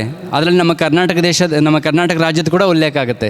ಸ್ವಲ್ಪ ಕರ್ನಾಟಕ ರಾಜ್ಯಕ್ಕೆ ಹೋದಾಗ ಒಂದಷ್ಟು ಶಕ್ತಿ ಬಂತು ನನಗೆ, ಇನ್ನು ಗುಜರಾತ್ಗೆ ಹೋದಾಗ ಇನ್ನೊಂದಷ್ಟು ಶಕ್ತಿ ಬಂತು. ಬೃಂದಾವನಕ್ಕೆ ಬಂದಾಗ ಸಂಪೂರ್ಣ ಶಕ್ತಿ, ನನಗೆ ಸಂಪೂರ್ಣ ರೂಪ. ಬೃಂದಾವನದಲ್ಲಿ ಗೋಪಿಕಾ ಸ್ತ್ರೀಯರ ಭಕ್ತಿ ಎಂಥದ್ದು ಅಂಥೇಳಿ ಒಮ್ಮೆ ಸ್ವಾಮಿ ವಿವೇಕಾನಂದರು ಪ್ರವಚನದಲ್ಲಿ ಹೇಳ್ತಾ ಇರ್ತಾರೆ. ರಾಮಕೃಷ್ಣ ಪರಮಹಂಸರ ಆದಿಯಾಗಿ ಭಕ್ತರಲ್ಲಿ ಗೋಪಿಕಾ ಭಕ್ತಿ ಗೋಪಿಕಾ ಸ್ತ್ರೀಯರಿಗಿರ್ತಕ್ಕಂತಹ ಭಕ್ತಿ ತುಂಬಿಸ್ಲಿಕ್ಕೆ ಬೇರೆ ಯಾರ ಕೈಯಲ್ಲೂ ಸಾಧ್ಯ ಇಲ್ಲ ಅಂತ ಹೇಳ್ತಾರೆ. ಅಷ್ಟೊಂದು ಭಕ್ತಿ ಅಂತ. ಇದಕ್ಕೆ ಒಂದು ಉದಾಹರಣೆಯಾಗಿ ಪರಮಾತ್ಮನಿಗೆ ಸುಮ್ಮನೆ ನಾಟಕಧಾರಿ ಆಗ್ತದೆ, ಕಪಟ ನಾಟಕ ಸೂತ್ರಧಾರಿ ಆಗುತ್ತೆ. ಕೃಷ್ಣ ಪರಮಾತ್ಮ ಒಮ್ಮೆ ತಲೆನೋವು ಬಂತಂತೆ, ದ್ವಾರಕದಲ್ಲಿರಬೇಕಾದ್ರೆ ತಲೆನೋವು ಅಂತ. ಅದು ಎಂಥ ತಲೆನೋವು, ಯಾವ ಔಷಧಿ ಕೊಟ್ಟರೂ ಕಡಿಮೆ ಆಗ್ತಾಯಿಲ್ಲ. ನಾರದ ಮಹರ್ಷಿಗಳು ಬಂದರು, ಯಾರು ಬಂದ್ರೂ ತಲೆನೋವು ಕಡಿಮೆ ಆಗ್ತಾಯಿಲ್ಲ. ಆಗ ಇದಕ್ಕೆ ಉಪಾಯ ಏನು ಅಂತಂದರೆ, ಯಾರು ತಮ್ಮ ಪಾದದ ಧೂಳಿಯನ್ನು, ನನ್ನ ಭಕ್ತರು ಯಾರಿದ್ದಾರೋ ತಮ್ಮ ಪಾದದ ಧೂಳನ್ನು ನನಗೆ ನನ್ನ ಹಣೆಗೆ ಹಚ್ಚಿದ್ರೆ ನನ್ನ ತಲೆನೋವು ವಾಸಿ ಸಿಗತ್ತೆ ಅಂತ ಅಂದ್ರಂತೆ ಕೃಷ್ಣ ಪರಮಾತ್ಮ. ಅಂದರೆ ಇದರಲ್ಲೊಂದು ಕಂಡೀಷನ್ ಒಂದು ಏನಿದೆ, ಯಾರು ಆ ಪಾದ ಧೂಳು ನನಗೆ ಕೊಡ್ತಾರೋ ಅವ್ರು ನರಕಕ್ಕೆ ಹೋಗ್ತಾರೆ ಅಂತ. ಪಾದ ಧೂಳು ಯಾರು ಕೊಡ್ತಾರೋ ಅವರು ನರಕಕ್ಕೆ ಹೋಗ್ತಾರೆ, ಆದರೆ ನನ್ನ ತಲೆನೋವು ವಾಸಿ ಆಗುತ್ತೆ. ಅಂಥ ಪಾದ ಧೂಳು ನನ್ನ ಭಕ್ತರು ಯಾರಾದರೂ ಅವ್ರು ಕೊಟ್ಟರೆ ಮಾತ್ರ ನಂಗೆ ತಲೆನೋವು ವಾಸಿ ಆಗುತ್ತೆ ಅಂತ ಸ್ವಾಮಿ ನಾಟಕ ಇದು. ಆವಾಗ ಇರ್ತಕ್ಕಂಥ ಧರ್ಮಪತ್ನಿಯವರು ಆದಿಯಾಗಿ ಯಾರೂ ಅಲ್ಲಿ ಪಾದಧೂಳನ್ನು ಕೊಡೋದಕ್ಕೆ ಅವ್ರಿಗೆ ಮನಸ್ಸು ಬರಲ್ಲ. ಯಾಕೆಂದರೆ ನಾನು ಭಕ್ತಳು ಹಲವು ಅಂತ ಅವ್ರಿಗೆ ನಂಬಿಕೆ ಪೂರ್ತಿ ಇಲ್ಲ ಅಂತಂದಮೇಲೆ ಅವ್ರಿಗೆ ನಂಬಿಕೆ ಬರಲ್ಲ ಅಂಥೇಳಿ. ಆದರೆ ಕೃಷ್ಣ ಪರಮಾತ್ಮ ನಾರದ ಮಹರ್ಷಿಗೆ ಹೇಳಿ ಅಲ್ಲೊಬ್ಬ ದೂತನನ್ನು ಬೃಂದಾವನಕ್ಕೆ ಕಳಿಸ್ತಾರೆ. ಅಲ್ಲಿ ಹೋಗಿ ಬೃಂದಾವನಕ್ಕೆ ದೂತ ಹೋಗಿ ಕೇಳಿದಾಗ ಈ ಥರ ಕೃಷ್ಣ ಪರಮಾತ್ಮ ತಲೆನೋವು ಬಂದಿದೆ, ನಿಮ್ಮಲ್ಲಿ ಯಾರು ಭಕ್ತರಿದ್ದಾರೋ ನಿಮ್ಮ ಪಾದದ ಧೂಳಿ ಕೊಟ್ಟರೆ, ಅಂದರೆ ಒಂದು ಕಂಡೀಷನ್ನು, ನೀವು ಯಾರು ಕೊಡ್ತಾರೋ ನರಕಕ್ಕೆ ಹೋಗ್ತಾರೆ ಅಂತ ಭಕ್ತರು ಯಾರಿದ್ರೆ ಪಾದಧೂಳಿ ಕೊಡೋಕ್ಕೆ ಕೃಷ್ಣ ಪರಮಾತ್ಮ ಹೇಳಿದ್ದಾರೆ ಅಂದ ತಕ್ಷಣ ಇರ್ತಕ್ಕಂತಹ ಗೋಪಿಕಾ ಸ್ತ್ರೀಯರು ಎಲ್ಲರೂ ಸಹ ನನ್ನ ಪಾದಧೂಳಿ ಕೊಡ್ತೀನಿ, ನನ್ನ ಪಾದದಾಳಿ ಕೊಡ್ತೀನಿ, ನೀವು ತೊಗೊಂಡೋಗಿ ಅಂತ ಹೇಳ್ತಾರೆ ಅಂತ. ಈ ನೀವು ಕೊಟ್ಟರೆ ನರಕಕ್ಕೆ ಹೋಗ್ತಿರಲ್ವಾ ಅಂತ ಹೇಳಿದಾಗ, ನನ್ನ ಪಾದಧೂಳಿಯನ್ನು ಸ್ವಾಮಿ ಹಣೆಗೆ ಧರಿಸಿ ನನ್ನ ಸ್ವಾಮಿಯ ತಲೆನೋ ಹೋಗುತ್ತೆ ಅನ್ನೋದಾದರೆ ನಾವು ನರಕಕ್ಕೆ ಹೋದ್ರೂ ಪರವಾಗಿಲ್ಲ ಅಂತ ಹೇಳ್ತಾರಂತೆ ಗೋಪಿಕಾ ಸ್ತ್ರೀಯರು. ಎಷ್ಟು ಭಾವನೆ ಇರಬೇಕು ಅಂತ, ಗೋಪಿಕಾ ಸ್ತ್ರೀಯರಿಗೆ ಎಷ್ಟು ಭಕ್ತಿ ಇದೆ ಅಂತ. ಈ ಒಂದು ಉದಾಹರಣೆಯನ್ನು ಸ್ವಾಮಿ ವಿವೇಕಾನಂದರು ಗೋಪಿಕಾ ಸ್ತ್ರೀಯರ ಭಕ್ತಿ ಅದು ಬೆಲೆ ಕೆಟ್ಟಕ್ಕೆ ಆಗದೇ ಇರ್ತಕ್ಕಂತಹ ಅಂತಹ ಬೃಂದಾವನ ಕ್ಷೇತ್ರದಲ್ಲಿ ಭಕ್ತಿ ಪರಿಪೂರ್ಣವಾಗಿರ್ತಕ್ಕಂತಹ ಒಂದು ತಾಣವಾಗಿತ್ತು ಬೃಂದಾವನ. ಅಂತಹ ಬೃಂದಾವನದಲ್ಲಿ ಭಕ್ತಿಗೆ ಶಕ್ತಿ ಬಂತು. ನಾನು ಯುವತಿಯಾಗಿದ್ದೀನಿ, ನನ್ನ ಮಕ್ಕಳು ವೃದ್ಧರಾಗಿದ್ದಾರೆ, ಜ್ಞಾನ ಮತ್ತು ವೈರಾಗ್ಯ ನೀವೇ ಕಾಪಾಡಬೇಕು ಅಂತ ನಾರದ ಮಹರ್ಷಿಗಳಿಗೆ ಭಕ್ತಿ ದೇವಿ ಪ್ರಾರ್ಥನೆ ಮಾಡಿಕೊಂಡಾಗ ನಾರದ ಮಹರ್ಷಿಗಳು ಆಗ ವ್ಯಾಸ ಮಹರ್ಷಿಗಳು ಹೇಳ್ತಾ ಇದ್ದಾರೆ, ನಾನು ಈ ಕಂಕಣ ಕಟ್ಕೊಳ್ತಾ ಇದ್ದೀನಿ, ನಾನು ಕಲಿಯುಗದಲ್ಲಿ ಭಕ್ತಿ ಜ್ಞಾನ ವೈರಾಗ್ಯವನ್ನು ಪ್ರಚಾರ ಮಾಡಲಿಕ್ಕೆ ನಾನು ಇವಾಗ ಕಂಕಣ ಕಟ್ಕೊಳ್ತಾ ಇದ್ದೀನಿ ಅಂತೇಳಿ ನಾರದ ಮಹರ್ಷಿಗಳ ಆಶೀರ್ವಾದದಿಂದ ನಾನು ಅವಾಗ ಭಾಗವತವನ್ನು ತಿಳ್ಕೊಂಡೆ ಅಂತ ಬ್ರಹ್ಮನ ಹತ್ರ ಭಾಗವತನ ನಾನು ತಿಳ್ಕೊಂಡೆ ಅಂತ ಹೇಳಿ ವ್ಯಾಸರಿಗೆ ಭಾಗವತನ ರಚನೆ ಮಾಡು ಅಂತೇಳಿ ನಾರದ ಮಹರ್ಷಿಗಳು ತನ್ನ ಭಾಗವತ ರಚನೆ ಕೇಳಲಿಕ್ಕಿಂತ ಹಿಂದೆ ಮತ್ತು ಸನತ್ ಕುಮಾರನ್ನು ಭೇಟಿ ಮಾಡ್ತಕ್ಕಂಥದ್ದು ವಿಚಾರ ಎಲ್ಲ ಬರ್ತದೆ. ಭಾಗವತದಲ್ಲಿ ನೀವು ಅಧ್ಯಯನ ಮಾಡಿದ್ರೆ ಗೊತ್ತಾಗುತ್ತೆ. ಈ ವಿಚಾರ ಇಲ್ಲಿ ಯಾಕೆ ಪ್ರಸ್ತಾಪ ಮಾಡಿದೆ ಅಂದರೆ, ನಾರದ ಮಹರ್ಷಿಗಳೇ ನಮಗೆ ಭೂಲೋಕದಲ್ಲಿ ಪುರಂದರದಾಸರಾಗಿ ಜನಿಸಿದರು ಅಂತಲೂ ಒಂಥರ ಹೇಳ್ತಾರೆ. ತ್ಯಾಗರಾಜ ಸ್ವಾಮಿಗಳಿಗೆ ನಾರದಿಯ ಸೂತ್ರಗಳು ಅಂತೇಳಿ ಕೆಲವು ನಾವು ಕೇಳಿದ್ವಿ. ಭಕ್ತಿ ಸೂತ್ರಗಳು ನಾರದಿಯ 84 ಸೂತ್ರಗಳಿದೆ, ನಾರದ ಭಕ್ತಿ ಸೂತ್ರಗಳು ಅಂತ ಇದೆ. ತ್ಯಾಗರಾಜ ಸ್ವಾಮಿಗೆ ನಾರದ ಮಹರ್ಷಿಗಳು ಸಾಕ್ಷಾತ್ತು ಅವ್ರ ದರ್ಶನವನ್ನು ಕೊಟ್ಟರು ಅಂತ ಹೇಳಿ ನಮಗೆ ತ್ಯಾಗರಾಜ ಸ್ವಾಮೀಜಿನೇ ಅವ್ರ ಕೃತಿಯಲ್ಲಿ ಹೇಳ್ಕೊಳ್ತಾರೆ. ತ್ಯಾಗರಾಜರಿಗೆ ಸಂಗೀತ ಅಂದರೆ ಹೀಗಿರಬೇಕು ಅಂತ ನಾರದ ಮಹರ್ಷಿಗಳು ಅವರಿಗೆ ದರ್ಶನವನ್ನು ಕೊಟ್ಟು ಅವ್ರಿಗೆ ಒಂದು ಗ್ರಂಥವನ್ನು ಕೂಡ ಕೊಡ್ತಾರೆ ಅಂತಕ್ಕಂಥದ್ದು ಉಲ್ಲೇಖ ಇದೆ ತ್ಯಾಗರಾಜ ಸ್ವಾಮಿ ಜೀವನ ಚರಿತ್ರದಲ್ಲಿ. ಹಾಗಾಗಿ ನಾರದ ಮಹರ್ಷಿಗಳು ಸಂಗೀತದಲ್ಲಿ ಅತ್ಯದ್ಭುತವಾಗಿರ್ತಕ್ಕಂತಹ ದೊಡ್ಡ ಸ್ಥಾನದಲ್ಲಿ, ಸಾಕ್ಷಾತ್ ಶ್ರೀ ಆಂಜನೇಯ ಸ್ವಾಮಿ ಸಂಗೀತದಲ್ಲಿ ತುಂಬ ದೊಡ್ಡ ಮಹಾತ್ಮ. ಸಂಗೀತದಿಂದಲೇ ಸದಾ ನಾಮಸ್ಮರಣೆ ಮಾಡ್ತಾ ಸಂಗೀತದ ಮೂಲಕನೇ ತನ್ನ ಜೀವನ ಪರ್ಯಂತ ಇಷ್ಟೊತ್ತು ಪೂಜ್ಯ ಸ್ವಾಮೀಜಿಯವರು ಹೇಳ್ತಾಯಿದ್ರು, ಎಲ್ಲಿವರೆಗೂ ರಾಮನಾಮ ಸಂಕೀರ್ತನೆ ಯಾವಾಗವರೆಗೂ ನಡೀತಾ ಇರ್ತದೋ, ಯಾವಾಗ ರಾಮನಾಮ ಸಂಕೀರ್ತನೆ ನಿಂತೋಗುತ್ತೋ ಆವಾಗ ನಾನು ಬರ್ತೀನಿ ನಾನು ನಿನ್ನ ಸನ್ನಿಧಾನಕ್ಕೆ, ಅದುವರೆಗೂ ನಾನು ಇಲ್ಲೇ ಹೇಳ್ತೀನಿ ಅಂದರೆ ಸದಾ ಯಾವಾಗಲೂ ಎಲ್ಲೋ ಒಂದು ಕಡೆ ರಾಮನಾಮ ಸಂಕೀರ್ತನೆ ಆಗ್ತಾ ಇರ್ತದೆ, ಎಲ್ಲೋ ಒಂದು ಕಡೆ ರಾಮನಾಮ ಸಂಕೀರ್ತನೆ. ಹಾಗಾಗಿ ಸದಾ ನಾದದ ಮೂಲಕ ಸಂಗೀತದ ಮೂಲಕ ಭಗವಂತನಿಗೆ ಆರಾಧನೆ ನಾದೋಪಾಸನೆಯನ್ನು ನಾವು ಮಾಡಿದಾಗ ಅಲ್ಲಿ ಸ್ವಾರ್ಥರಹಿತವಾಗಿರ್ತಕ್ಕಂತಹ ಒಂದು ಪ್ರಾರ್ಥನೆ ಇದ್ದಾಗ ಅಲ್ಲಿ ಭಗವಂತನೇ ಇರ್ತಾನೆ ಅಂತ. ಎಲ್ಲಿ ರಾಮನಾಮ ಸ್ಮರಣೆಯೋ ಅಲ್ಲಿ ಹನುಮ ಅಂತ ಹೇಳಿ ಸ್ವಾಮಿ ಬಗ್ಗೆ ಎಲ್ಲಿ ಭಕ್ತಿಯಿಂದ ನಾವು ಆರಾಧನೆ ಮಾಡ್ತಾರೆ ಅಲ್ಲಿ ಸೂಕ್ಷ್ಮ ರೂಪದಲ್ಲಿ ಬಂದು ಆಂಜನೇಯ ಸ್ವಾಮಿ ಆ ರಾಮನಾಮ ಸಂಕೀರ್ತನೆಯನ್ನು ಕೇಳ್ತಾರೆ. ಯಾಕೆಂದ್ರೆ ನಾವೆಲ್ಲ ಕೇಳಿದ್ವಿ, ತುಳಸಿದಾಸರು ರಾಮಾಯಣವನ್ನು ಹಾಡ್ತಾ ಇರಬೇಕಾದ್ರೆ ಒಂದು ಮೂಲೆಯಲ್ಲಿ ಕೂತ್ಕೊಂಡು ಒಂದು ಮೂಲೆಯಲ್ಲಿ ಕೂತ್ಕೊಂಡು ಮುದುಕ ವೇಷಧಾರಿಯಾಗಿ ಬಂದು ಆಂಜನೇಯ ಸ್ವಾಮಿ ಕೇಳ್ಕೊಂಡು ಹೋಗ್ತಾಯಿದ್ರು ಅಂತ. ಸಾಕ್ಷಾತ್ ಪರಮೇಶ್ವರನೇ ಹೇಳ್ತಾನೆ, ನೀನು ಯಾರನ್ನೂ ಇಟ್ಕೋಬೇಡ, ಒಬ್ಬ ಮುದುಕ ಯಾರು ಬಂದು ಕೂತ್ಕೊಂಡು ಕೊನೆಯವರೆಗೂ ಯಾರಿರ್ತಾರೋ, ಕೊನೆಯಲ್ಲಿ ಕಣ್ಣು ನೀರು ಒರೆಸ್ಕೊಂಡು ಯಾರು ಹೋಗ್ತಾ ಇರ್ತಾರೋ ಅವನ ಪಾದಗಳನ್ನು ಹಿಡಿ, ಅವನು ನಿನಗೆ ರಾಮನನ್ನು ತೋರಿಸ್ತಾನೆ ಅಂತ ಸಾಕ್ಷಾತ್ ರಾಮಾಯಣವನ್ನು ರಚನೆ ಮಾಡು ಅಂತ ಹೇಳೋದು ಪರಮೇಶ್ವರ ಕಾಶಿಯಲ್ಲಿ ತುಳಸಿದಾಸರಿಗೆ. ನೀನು ರಾಮಾಯಣವನ್ನು ರಚನೆ ಮಾಡಬೇಕು ಅಂತ ಹೇಳ್ತಕ್ಕಂಥದ್ದು ಸಾಕ್ಷಾತ್ ಪರಮೇಶ್ವರ. ಈಶ್ವರನ ಅನುಗ್ರಹದಿಂದ ತುಳಸಿದಾಸರು ರಾಮಾಯಣವನ್ನು ರಚನೆ ಮಾಡ್ತಾರೆ. ಆಮೇಲೆ ಚಿತ್ರಕೂಟಕ್ಕೆ ಹೋಗ್ತಾರೆ, ಆಮೇಲೆ ಆಂಜನೇಯ ಸ್ವಾಮಿ ದರ್ಶನ ಆಗುತ್ತೆ. ಇಲ್ಲಿ ಕಾಶಿಯಲ್ಲಿ ರಾಮಾಯಣ ಮಾಡ್ತಿರ್ಬೇಕಾದ್ರೆ ಆಂಜನೇಯನ ಮೂಲಕನೇ ಅಲ್ಲಿ ರಾಮನ ದರ್ಶನ ಆಗುತ್ತೆ.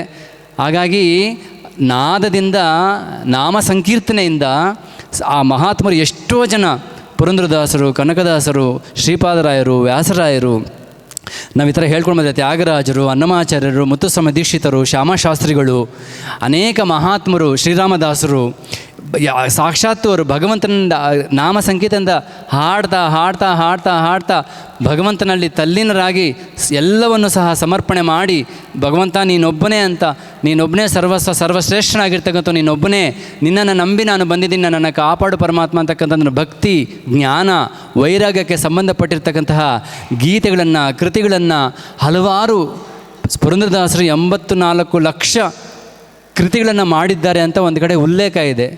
84 ಲಕ್ಷ ಕೃತಿಗಳು. ಅದರಲ್ಲೇ ಸಿಕ್ಕಿರ್ತಕ್ಕಂಥದ್ದು ಕೇವಲ ಸಾವಿರಾರು. ಯಾಕಂದರೆ ಅವಾಗ ಕೂಡ ಪ್ರತಿ ಯುಗದಲ್ಲೂ ಪ್ರತಿ ಕಾಲದಲ್ಲೂ ಹೆಂಗೆ ದೇವತೆಗಳಿರ್ತಾರೋ ರಾಕ್ಷಸರಿರ್ತಾರೆ. ಎಲ್ಲಿ ಒಳ್ಳೇದಿರ್ತದೋ ಅಲ್ಲಿ ಕೆಟ್ಟದ್ದು ಇದ್ದೇ ಇರ್ತದೆ. ಯುಗದ ಧರ್ಮ ಅಂತ ಒಂದಿರ್ತದೆ. ಯುಗಗಳು 4: ಕೃತಯುಗ, ತ್ರೇತಾಯುಗ, ದ್ವಾಪರಯುಗ, ಕಲಿಯುಗ. ಕೃತಯುಗದಲ್ಲಿ 4 ಪಾದದಲ್ಲಿ ಧರ್ಮ ನಿಂತಿತ್ತು ಅಂತ ಹೇಳ್ತಾರೆ.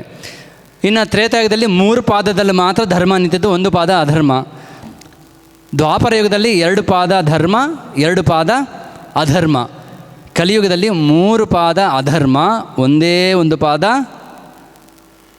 ಅದಕ್ಕೆ ಹರಿಕತೆ, ಭಜನೆ, ಸಂಗೀತ ಕಚೇರಿ, ಒಳ್ಳೆಯ ಉಪನ್ಯಾಸ, ಸತ್ಸಂಗ ಅಂತ ಆದರೆ ತುಂಬ ಕಡಿಮೆ ಜನ ಇರ್ತಾರಂತೆ. ಆರ್ಕೆಸ್ಟ್ರಾ, ಸಿನಿಮಾ ಆ್ಯಕ್ಟ್ರ್ ಬಂದರೆ, ಕ್ರಿಕೆಟು ಅಥವಾ ಬೇರೆ ಇನ್ನೇನಿದೆ ಅಂದರೆ ಏನು ಅದು ನಾವು ನೋಡಿರೋದು ಗೊತ್ತಿರೋದೆ, ಅಲ್ಲಿ ಹೋಗಿ ನಿಂತ್ಕೊಳ್ಳೋಕ್ಕೂ ಜಾಗ ಇರಲ್ಲ. ಕಲಿಯುಗ, ಕಲಿ ಪುರುಷ ಅಂತಂದ್ರೆ ಕಲಿ ಅಂತಲೇ ಕೆಟ್ಟ ಅಂತ. ಕೆಟ್ಟ ಪುರುಷ ಭಾಗವತದಲ್ಲಿ ಶುಕಬ್ರಹ್ಮ, ವ್ಯಾಸ ಮಹರ್ಷಿಯ ಮಗ ಶುಕಬ್ರಹ್ಮ ಪರೀಕ್ಷಿತ್ ಮಹಾರಾಜರಿಗೆ ಜ್ಞಾನಬೋಧನೆ ಮಾಡ್ತಾ, ಆ ಸಂದರ್ಭದಲ್ಲಿ ಅದಕ್ಕಿಂತ ಹಿಂದಿನ ನಡೆದ ಘಟನೆ ನಮಗೆಲ್ಲ ಗೊತ್ತಿದೆ. ಕಲಿಪುರುಷ ಬಂದಾಗ ಕಲಿಯನ್ನು ನಿಗ್ರಹಿಸಕ್ಕೆ ಹೋಗ್ತಾನೆ ಯಾರು? ಪರೀಕ್ಷಿತ್ ಮಹಾರಾಜರು. ಕಲಿಯನ್ನು ನಿಗ್ರಹಿಸಕ್ಕೆ ಹೋದಾಗ, ಸ್ವಾಮಿ ನನ್ನ ಯುಗ ಆರಂಭ ಆಗಿದೆ, ನಾನು ಇರೋದಕ್ಕೆ ಜಾಗ ಬೇಕೇ ಬೇಕು ಸ್ವಾಮಿ, ನೀನು ದಯವಿಟ್ಟು ನನಗೆ ಅವಕಾಶ ಮಾಡಿಕೊಡಿ. ಯಾಕಂದ್ರೆ ನನ್ನ ಯುಗ ಇವಾಗ ಶ್ರೀಕೃಷ್ಣನ ನಿರ್ಯಾಣ ಆದ ನಂತರ ಕಲಿ ಪ್ರವೇಶ ಆಗೋಯ್ತು. ನಾನು ಇರೋದಕ್ಕೆ ನೀನು ಜಾಗ ಮಾಡ್ಕೊಳ್ಬೇಕು, ನೀನು ಧರ್ಮಾತ್ಮ ಇದೆಯಾ, ಹಾಗಾದರೆ ನನ್ನ ರಾಜ್ಯದಲ್ಲಿ ಎಲ್ಲಿ ಜೂಜಾಡ್ತಾರೋ ಅಲ್ಲಿ ನೀನು ಇರ್ಬೋದು ಅಂತಾರೆ. ಜೂಜು, ಯಾಕೆಂದರೆ ಪರೀಕ್ಷಿತ್ ಮಹಾರಾಜ ತನ್ನ ತಾತಂದ್ರ ಬಗ್ಗೆ ಎಲ್ಲ ಕೇಳ್ಕೊಂಡಿರ್ತಾನೆ. ಪರೀಕ್ಷಿತ್ ಮಹಾರಾಜ ಅಪ್ಪ ಯಾರು? ಅಭಿಮನ್ಯುರಪ್ಪ ಅರ್ಜುನ. ಪರೀಕ್ಷಿತ್ಗೆ ಅರ್ಜುನ, ಪಾಂಡವರು ಏನಾದರೂ ತಾತಂದಿರಾದರು. ತಮ್ಮ ತಾತಂದ್ರ ಬಗ್ಗೆ ಕೇಳಿ ನಮ್ಮ ತಾತ ಧರ್ಮರಾಜ ಜೂಜಾಡ್ಬಿಟ್ಟು ಎಲ್ಲ ರಾಜ್ಯನೇ ಕಳ್ಕೊಂಡು ನಮ್ಮ ತಾತಂದ್ರೆ ಅಷ್ಟು ಕಷ್ಟಪಟ್ಟರು ಅಂತೇಳಿ ತನ್ನ ರಾಜ್ಯದಲ್ಲಿ ಜೂಜಾಡೋದನ್ನು ಬ್ಯಾನ್ ಮಾಡಿರ್ತಾನೆ. ಬ್ಯಾನ್ ಅಂದರೆ ಗೊತ್ತಾಯ್ತಲ್ವಾ? ಕೆಟ್ಟದ್ದು ಅನ್ನೋದು ಏನು ನಡಿಬಾರ್ದು ಅಂತ, ನಡಿಬಾರ್ದು ನನ್ನ ರಾಜ್ಯದಲ್ಲಿ ಅಂತ. ಎಲ್ಲಿ ಜೂಜಾಡಲು ಅಲ್ಲಿ ನೀನು ಅಂತ ಕಲಿಪುರುಷ ಕಾಲಿಟ್ಕೊಳ್ತಾನೆ. ಮತ್ತೆ ಅಯ್ಯೋ ನಿನ್ನ ರಾಜ್ಯದಲ್ಲಿ ಜೂಜಾಡೋರೇ ಇಲ್ಲ, ನಾನು ಎಲ್ಲಿರೋದಕ್ಕೆ ನನಗೆ ಇನ್ನೂ ಅವಕಾಶ ಕೊಡು ಅಂತ. ಮತ್ತು ಇನ್ನೊಂದು, ಎಲ್ಲಿ ಮದ್ಯಪಾನ ಯಾರು ಸೇವನೆ ಮಾಡ್ತಾರೋ ಅಲ್ಲಿ ಹೋಗಿ ನಿನ್ನಲ್ಲಿರು ಅಂತ. ಎಲ್ಲಿ ತಂದೆ ತಾಯರಿಗೆ ಅಗೌರವ ಕೊಡ್ತಾರೋ, ಗುರು ಹಿರಿಯರನ್ನು ಅಗೌರವ ಕೊಟ್ಟು ಗುರು ಹಿರಿಯರಿಗೆ ಅವ್ರಿಗೆ ಕೆಟ್ಟದನ್ನು ಯಾರು ಬಯಸ್ತಾರೋ ಅಂಥ ಕಡೆ ನಿನ್ನೋಗಿ ಸೇರ್ಕೋ ಅಂತ. ಈ ಥರ ಕೆಲವೊಂದು ಸ್ಥಳಗಳನ್ನು ಕೊಟ್ಟಾಗ ಅಲ್ಲೂ ಕೂಡ ಇಲ್ಲ ಅಂತಂದಾಗ ಕೊನೆಗೆ ಇಲ್ಲ ನನಗೆ ಇವೆಲ್ಲ ಜಾಗ ಸಾಕಾಗ್ತಿಲ್ಲ, ಇನ್ನೊಂದು ಕೊಳ್ಳೇಬೇಕು ಅಂತ ಕೇಳ್ತಾಗ, ಇದು ಒಂದು ತುಂಬ ಮುಖ್ಯವಾದ ವಿಚಾರ. ಇದೆಲ್ಲರೂ ನಮಗೆಲ್ಲ ಗೊತ್ತಿರಬೇಕು. ಭಾಗವತದಲ್ಲಿದೆ, ನೀವು ಬೇಕಾದರೆ ಓದ್ಕೊಳ್ಳಿ. ಕೊನೆಯ ಒಂದು ಪ್ಲೇಸ್ ಕೇಳ್ತಾರೆ. ಆ ಪ್ಲೇಸು ಯಾವುದು ಅಂತಂದರೆ ಯಾವ್ದಾದ್ರು ಹೇಳ್ತೀರಾ? ಓಕೆ, ಚಿನ್ನ. ಎಲ್ಲಿ ಚಿನ್ನ ಇದೆಯೋ ಅಲ್ಲಿ ನಾನಿರಬೇಕು ಅಂತ. ಈ ಫ್ಲೋನಲ್ಲಿ ಮಾತಾಡ್ತಾ ಹೊರಳು ಕೊಡ್ತಾ ಪರೀಕ್ಷಿತ್ ಮಹಾರಾಜ ತಥಾಸ್ತು ಅಂದ್ಬಿಡ್ತಾನೆ. ಪರೀಕ್ಷಿತ್ ಮಹಾರಾಜರು ಕಿರೀಟ ಹಾಕ್ಕೊಂಡಿರ್ತಾರೆ. ಕಿರೀಟ ಹಾಕ್ಕೊಂಡಿದ್ದಾಗ ಕಿರೀಟದಲ್ಲಿ ಚಿನ್ನ ಇರ್ತದೆ. ಚಾನ್ಸ್ ಸಿಕ್ತು ಅಂತೇಳಿ ಅಲ್ಲೇ ಹೋಗಿ ಸೇರ್ಕೊಂಡ್ಬಿಡ್ತಾನೆ. ಅದಾದ ತಕ್ಷಣ ಅಲ್ಲಿ ಒಂದು ಕಡೆ ಒಬ್ಬ ಋಷಿ ತಪಸ್ಸು ಮಾಡ್ತಾ ಇರ್ತಾರೆ. ಅಲ್ಲಿ ಬೇಟೆಗೆ ಹೋಗ್ತಾನೆ ಪರೀಕ್ಷಿತ್ ಮಹಾರಾಜು.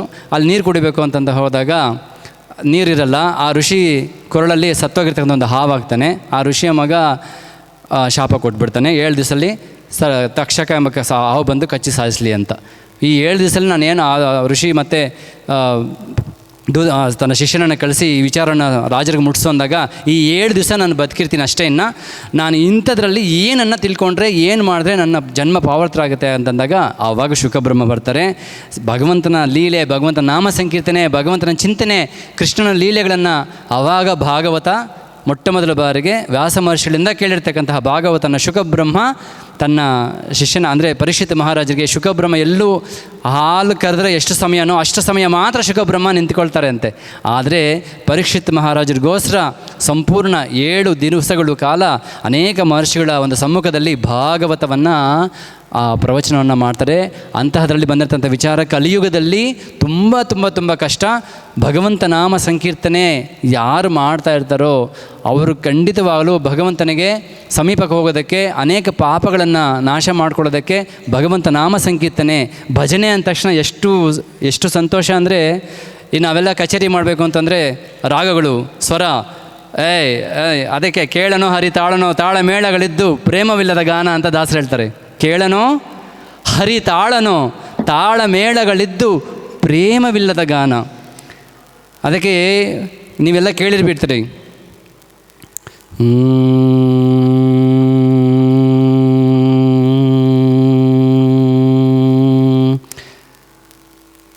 ಓ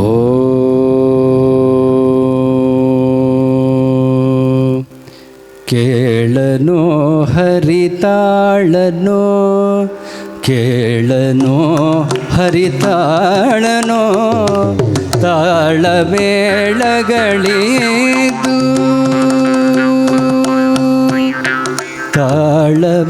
ತಾಳಮೇಳಗಳಿದು ಪ್ರೇಮವಿಲ್ಲದ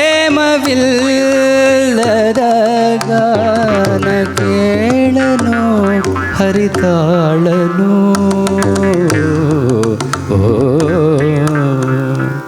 ಈ ಅನೇಕ ಸಂಗೀತದಲ್ಲಿ ಕೃತಿಗಳಿದೆ ಅಲ್ವಾ, ನೀವೆಲ್ಲ ಸುಮಾರು ಕೃತಿಗಳನ್ನು ಕೇಳಿರ್ತೀರಿ. ಅಂಥದ್ರಲ್ಲಿ ನಮಗಿವತ್ತು ಒಂದಷ್ಟು ಕೃತಿ ಪರಿಚಯ, ಒಂದಷ್ಟು ಭಗವಂತನ ಬಗ್ಗೆ ಚಿಂತನೆಗಳನ್ನು, ಯಾಕೆಂದರೆ ಸಮಯ ಕಡಿಮೆ ಇರೋದ್ರಿಂದ, ವಿಚಾರಗಳು ಜಾಸ್ತಿ ಇರೋದ್ರಿಂದ ಕೊಟ್ಟಿರ್ತಕ್ಕಂಥ ಸಮಯದಲ್ಲಿ ಕೆಲವೊಂದನ್ನು ಪೂಜ್ಯರು ಒಂದು ಹಾಡನ್ನು ಹಾಡಬೇಕು ಅಂತ ಸ್ವಾಮೀಜಿ ಹೇಳಿದ್ದಾರೆ. ಅದ್ರ ಜೊತೆಗೆ ಕನಕದಾಸರದೊಂದು, ಪುರಂದರದಾಸರದೊಂದು ಆ ಸಮಯ ನೋಡ್ಕೊಂಡು ಇನ್ನೊಂದು ಕೃತಿನ ಹಾಡಿ ಕೇವಲ 1, 2 ಅಥವಾ 3 ಅಷ್ಟರಲ್ಲೇ ನಾವು ಕಾರ್ಯಕ್ರಮನ ಮುಕ್ತಾಯ ಮಾಡಲಿಕ್ಕೆ, ಒಂದಷ್ಟು ಚಿಂತನೆ ಮಾಡೋಕ್ಕೆ ಆರಂಭ ಮಾಡೋಣ. ಇದರಲ್ಲಿ ಮೊಟ್ಟ ಮೊದಲಿಗೆ ನಾನು ಮುತ್ತುಸ್ವಾಮಿ ದೀಕ್ಷಿತರ ಒಂದು ಕೃತಿಯನ್ನು ಹಾಡಿದೆ. ಮಹಾಗಣಪತಿ ರಾಗ ನಾಟ ಏಕತಾಳದಲ್ಲಿತ್ತು. ವಸಿಷ್ಠ ವಾಮದೇವಾದಿಗಳಿಂದ ಪೂಜೆ ಮಾಡ್ಕೊಳ್ತಿರ್ತಂತಹ ಗಣಪತಿ ಸಾಕ್ಷಾತ್ ಮಹಾದೇವನ ಸುತನಾಗಿರ್ತಕ್ಕಂತಹ ಸಾವಿರ ಸಹಸ್ರ ಕೋಟಿಯಷ್ಟು ಕಾಮದೇವನಿಗಿಂತಲೂ ಹೆಚ್ಚು ಸೌಂದರ್ಯವನ್ನು ಹೊಂದಿರತಕ್ಕಂತಹ ಗಣಪತಿ ನಮ್ಮ ವಿಘ್ನಗಳನ್ನು ನಾಶ ಮಾಡಿ ನಮ್ಮನ್ನು ಕಾಪಾಡಪ್ಪ ಅಂತಕ್ಕಂಥ ಒಂದು ಪ್ರಾರ್ಥನೆಯಿಂದ ನಾವು ಒಂದು ಮಹಾಗಣಪತಿ ಒಂದು ಕೀರ್ತನ ಸಂಸ್ಕೃತದಲ್ಲಿರ್ತಕ್ಕಂಥ ಕೀರ್ತನ ಆಲಾಪಿಸಿದ್ದೀವಿ. ಈಗ ಕನಕದಾಸರ ರಚನೆ ಮಾಡ್ತಕ್ಕಂಥ ನೀವೆಲ್ಲ ಕೇಳಿದ್ದೀರಿ. ಇದ್ರ ಬಗ್ಗೆ ಒಂದಷ್ಟು ಸ್ವಲ್ಪ ಚಿಂತನೆ ಮಾಡೋಣ ಅಂತ ಹೇಳ್ತಾ ಶ್ರುತಿ ತದರನ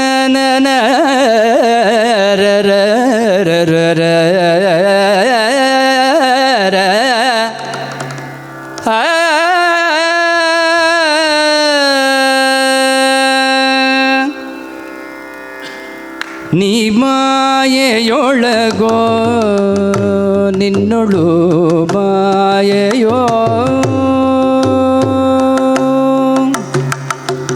ನೀ ಮಾಯೆಯೊಳಗೋ ನಿನ್ನೊಳು ಮಾಯೆಯೋ ನೀ ದೇಹದೊಳಗೋ ನಿನ್ನೊಳಗ ದೇಹವೋ ನೀ ಮಾಯೆಯೊಳಗೋ ನಿನ್ನೊಳು ಮಾಯೆಯೋ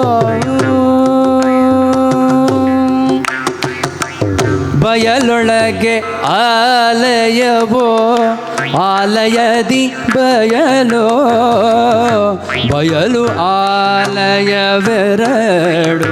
ನಯನದೊಳಗೋ ಬಯಲದೊಳು ಆಲಯವೋ ಆಲಯದಿ ಬಯಲೋ ಬಯಲು ಆಲಯವೆರಡು ನಯನದೊಳಗೋ ನಯನ ಬುದ್ಧಿಯ ಒಳಗೋ ಬುದ್ಧಿ ನಯನದೊಳಗೋ ನಯನ ಬುದ್ಧಿಗಳೆರಡು ನಿನ್ನೊಳು ಹರಿಯೇ ನೀ ಮಾಯೆಯೊಳಗೋ. ಒಂದು ಸರಿ ನಾವು ಜಪ ಆಗಲಿ ಪೂಜೆ ಆಗಲಿ ಗ್ರಂಥಗಳನ್ನಾಗಲಿ ಅಧ್ಯಯನ ಮಾಡ್ತಾ ಇರ್ತೀವಿ, ಕೊನೆಗೆ ಒಂದು ನಿಲ್ಲತ್ತಲ್ವಾ, ಏನದಂದರೆ ನಮ್ಮ ಅನುಭವಕ್ಕೆ ಏನು ಬಂದಿದೆ ಅನ್ನೋದೇ ಮುಖ್ಯ ಆಗುತ್ತೆ. ನನಗೆ ಏನು ಅನುಭವ ಆಗಿದೆ, ಪ್ರತಿಯೊಬ್ಬರಿಗೂ ಒಂದೊಂದು ಅನುಭವ ಆಗ್ತಿರ್ತದೆ. ಪೂಜ್ಯ ಬಾಲಗಂಗಾಧರ ಮಹಾಸ್ವಾಮೀಜಿಯವರು, ನಾವು ಅಪೂರ್ವಾಶ್ರಮದಲ್ಲಿದ್ದಾಗ ಸ್ವಾಮೀಜಿ ಬರ್ತಾಯಿರಬೇಕಾದ್ರೆ ಈ ಮದುವೆ ಮನೆಗಳಲ್ಲಿ ಕಚೇರಿ ಆಗ್ತದಲ್ವಾ, ಮತ್ತು ಎಲ್ಲ ಕಡೆ ಕಚೇರಿಗೆ ಹೋಗ್ತಾಯಿದ್ವಿ, ನುಡಿಸ್ತಾ ಇದ್ವಿ. ಸ್ವಾಮೀಜಿ ಬರ್ತಾಯಿದ್ದಾರೆ ಅಂದ ತಕ್ಷಣ ನಮಗೇನೋ ಒಂದು ಒಳ್ಳೆ ಹಾಡು, ಅಂದರೆ ಒಳ್ಳೆ ಹಾಡು ಅಂದರೆ ಪೂಜ್ಯರು ಸ್ವಾಮೀಜಿಯವ್ರು ಬರ್ತಾಯಿದ್ದಾರೆ, ಒಂದು ಒಳ್ಳೆ ವೆಂಕಟಾಚಲ ನಿಲಯಂ ವೈಕುಂಠಪುರವಾಸಂ ಪಂಕಜನೇತ್ರಂ ಪರಮ ಪವಿತ್ರಂ ಶಂಖಚಕ್ರಧರ ಚಿನ್ಮಯ ರೂಪಂ ವೆಂಕಟಾಚಲ ನಿಲಯಂ.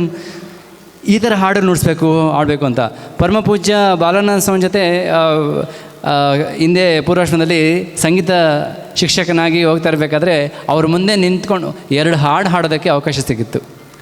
2 ಹಾಡು, ಅದರಲ್ಲಿ ಒಂದು ಹಾಡು ಆಮೇಲೆ ಹೇಳ್ತೀನಿ, ಎಷ್ಟು ಸಂತೋಷಪಟ್ಟರು, ಎಷ್ಟು ಬ್ಲೆಸ್ಸಿಂಗ್ ಮಾಡಿದ್ರು. ಆಗ ನನಗೆ ಗೊತ್ತಿಲ್ಲ, ನಾವೇ ಮಠಕ್ಕೆ ಬರ್ತೀವಿ ಈ ಥರ ಒಂದು, ಏಕೆಂದರೆ ಒಂದು ಒಳ್ಳೆ ಮಾರ್ಗ, ಈ ಥರ ಒಂದು ಒಳ್ಳೆ ಮಾರ್ಗ ಸಿಗುತ್ತೆ ಅಂತ ಅವಾಗ ನಮ್ಗೆ ಇದೇ ಅಲ್ಲ, ಮನಸ್ಸಲ್ಲಿ ಕೂಡ ಇರಲಿಲ್ಲ, ಕನಸಲ್ಲೂ ಇರಲಿಲ್ಲ ಅಂತಾರಲ್ವ. ಆದರೆ ಸಂಗೀತಕ್ಕೆ ಎಷ್ಟೊಂದು ಶಕ್ತಿ ಇತ್ತು. ಆ ಸಂಗೀತದಿಂದ ಇವತ್ತು ಈ ಒಂದು ಇದಕ್ಕೆ ಮಾರ್ಗಕ್ಕೆ ಬರೋ ಥರ ನಮಗೆ ದಾರಿ ಆಯಿತು. ಇಲ್ಲಿ ನಾವೆಲ್ಲ ಕೇಳಿದ್ವಿ ಭಗವದ್ಗೀತೆಯಲ್ಲಿ ಕೃಷ್ಣ ಪರಮಾತ್ಮನ ವಾಕ್ಯ, ದೈವಿ ಹೇಷ ಗುಣಮಯಿ ಮಮ ಮಾಯಾ ದುರತ್ಯಯ ಮಾಂ ಏವ ಯೇ ಪ್ರಪದ್ಯಂತೆ ಮಾಯಾಮೇತಾಂ ತರಂತಿತೆ. ಸ್ಪಷ್ಟವಾಗಿ ಸ್ವಾಮಿಯ ಒಂದು ವಾಕ್ಯಗಳು ನಾವೆಲ್ಲ ಕೇಳಿದ್ದೀವಿ.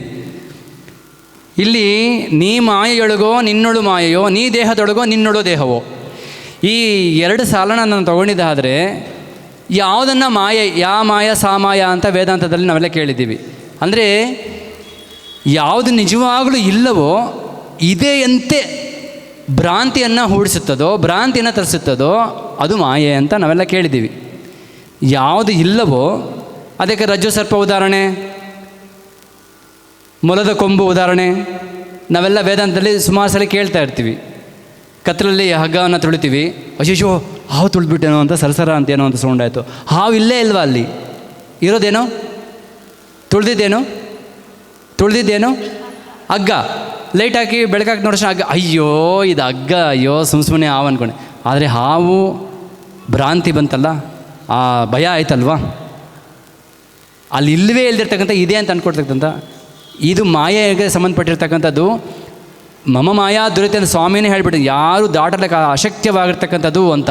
ಅದನ್ನು ದಾಟಬೇಕಾದ್ರೆ ಕೇವಲ ನನ್ನನ್ನು ಮಾತ್ರ, ನನಗೆ ಶರಣ ಆದರೆ, ನನ್ನನ್ನು ಅಂತಂದರೆ ಕೃಷ್ಣ ತತ್ವ ಪರಮಾತ್ಮ ತತ್ವ ಏನು ಅಂತ ತಿಳ್ಕೊಂಡಿದ್ರೆ ಮಾತ್ರ ಈ ಮಾಯೆಯಿಂದ ನಾವು ದಾಟ್ಬೋದು ಅಂತ ಸ್ವಾಮಿ ಹೇಳ್ತಾ ಇದ್ದಾರೆ. ನೀ ದೇಹದೊಳಗೋ ನಿನ್ನೊಳ ದೇಹವೋ ಅಂತ.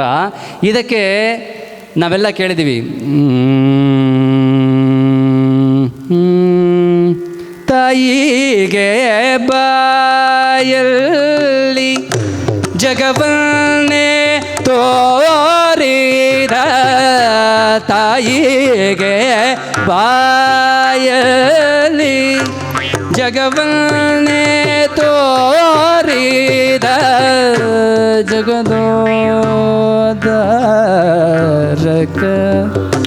ಜಗದ ಉದ್ಧಾರಕ ನಮ್ಮ ಉಡುಪಿ ಶ್ರೀ ಕೃಷ್ಣ ಕೃಷ್ಣ ನೀ ಬೇಗನೆ ಬಾರು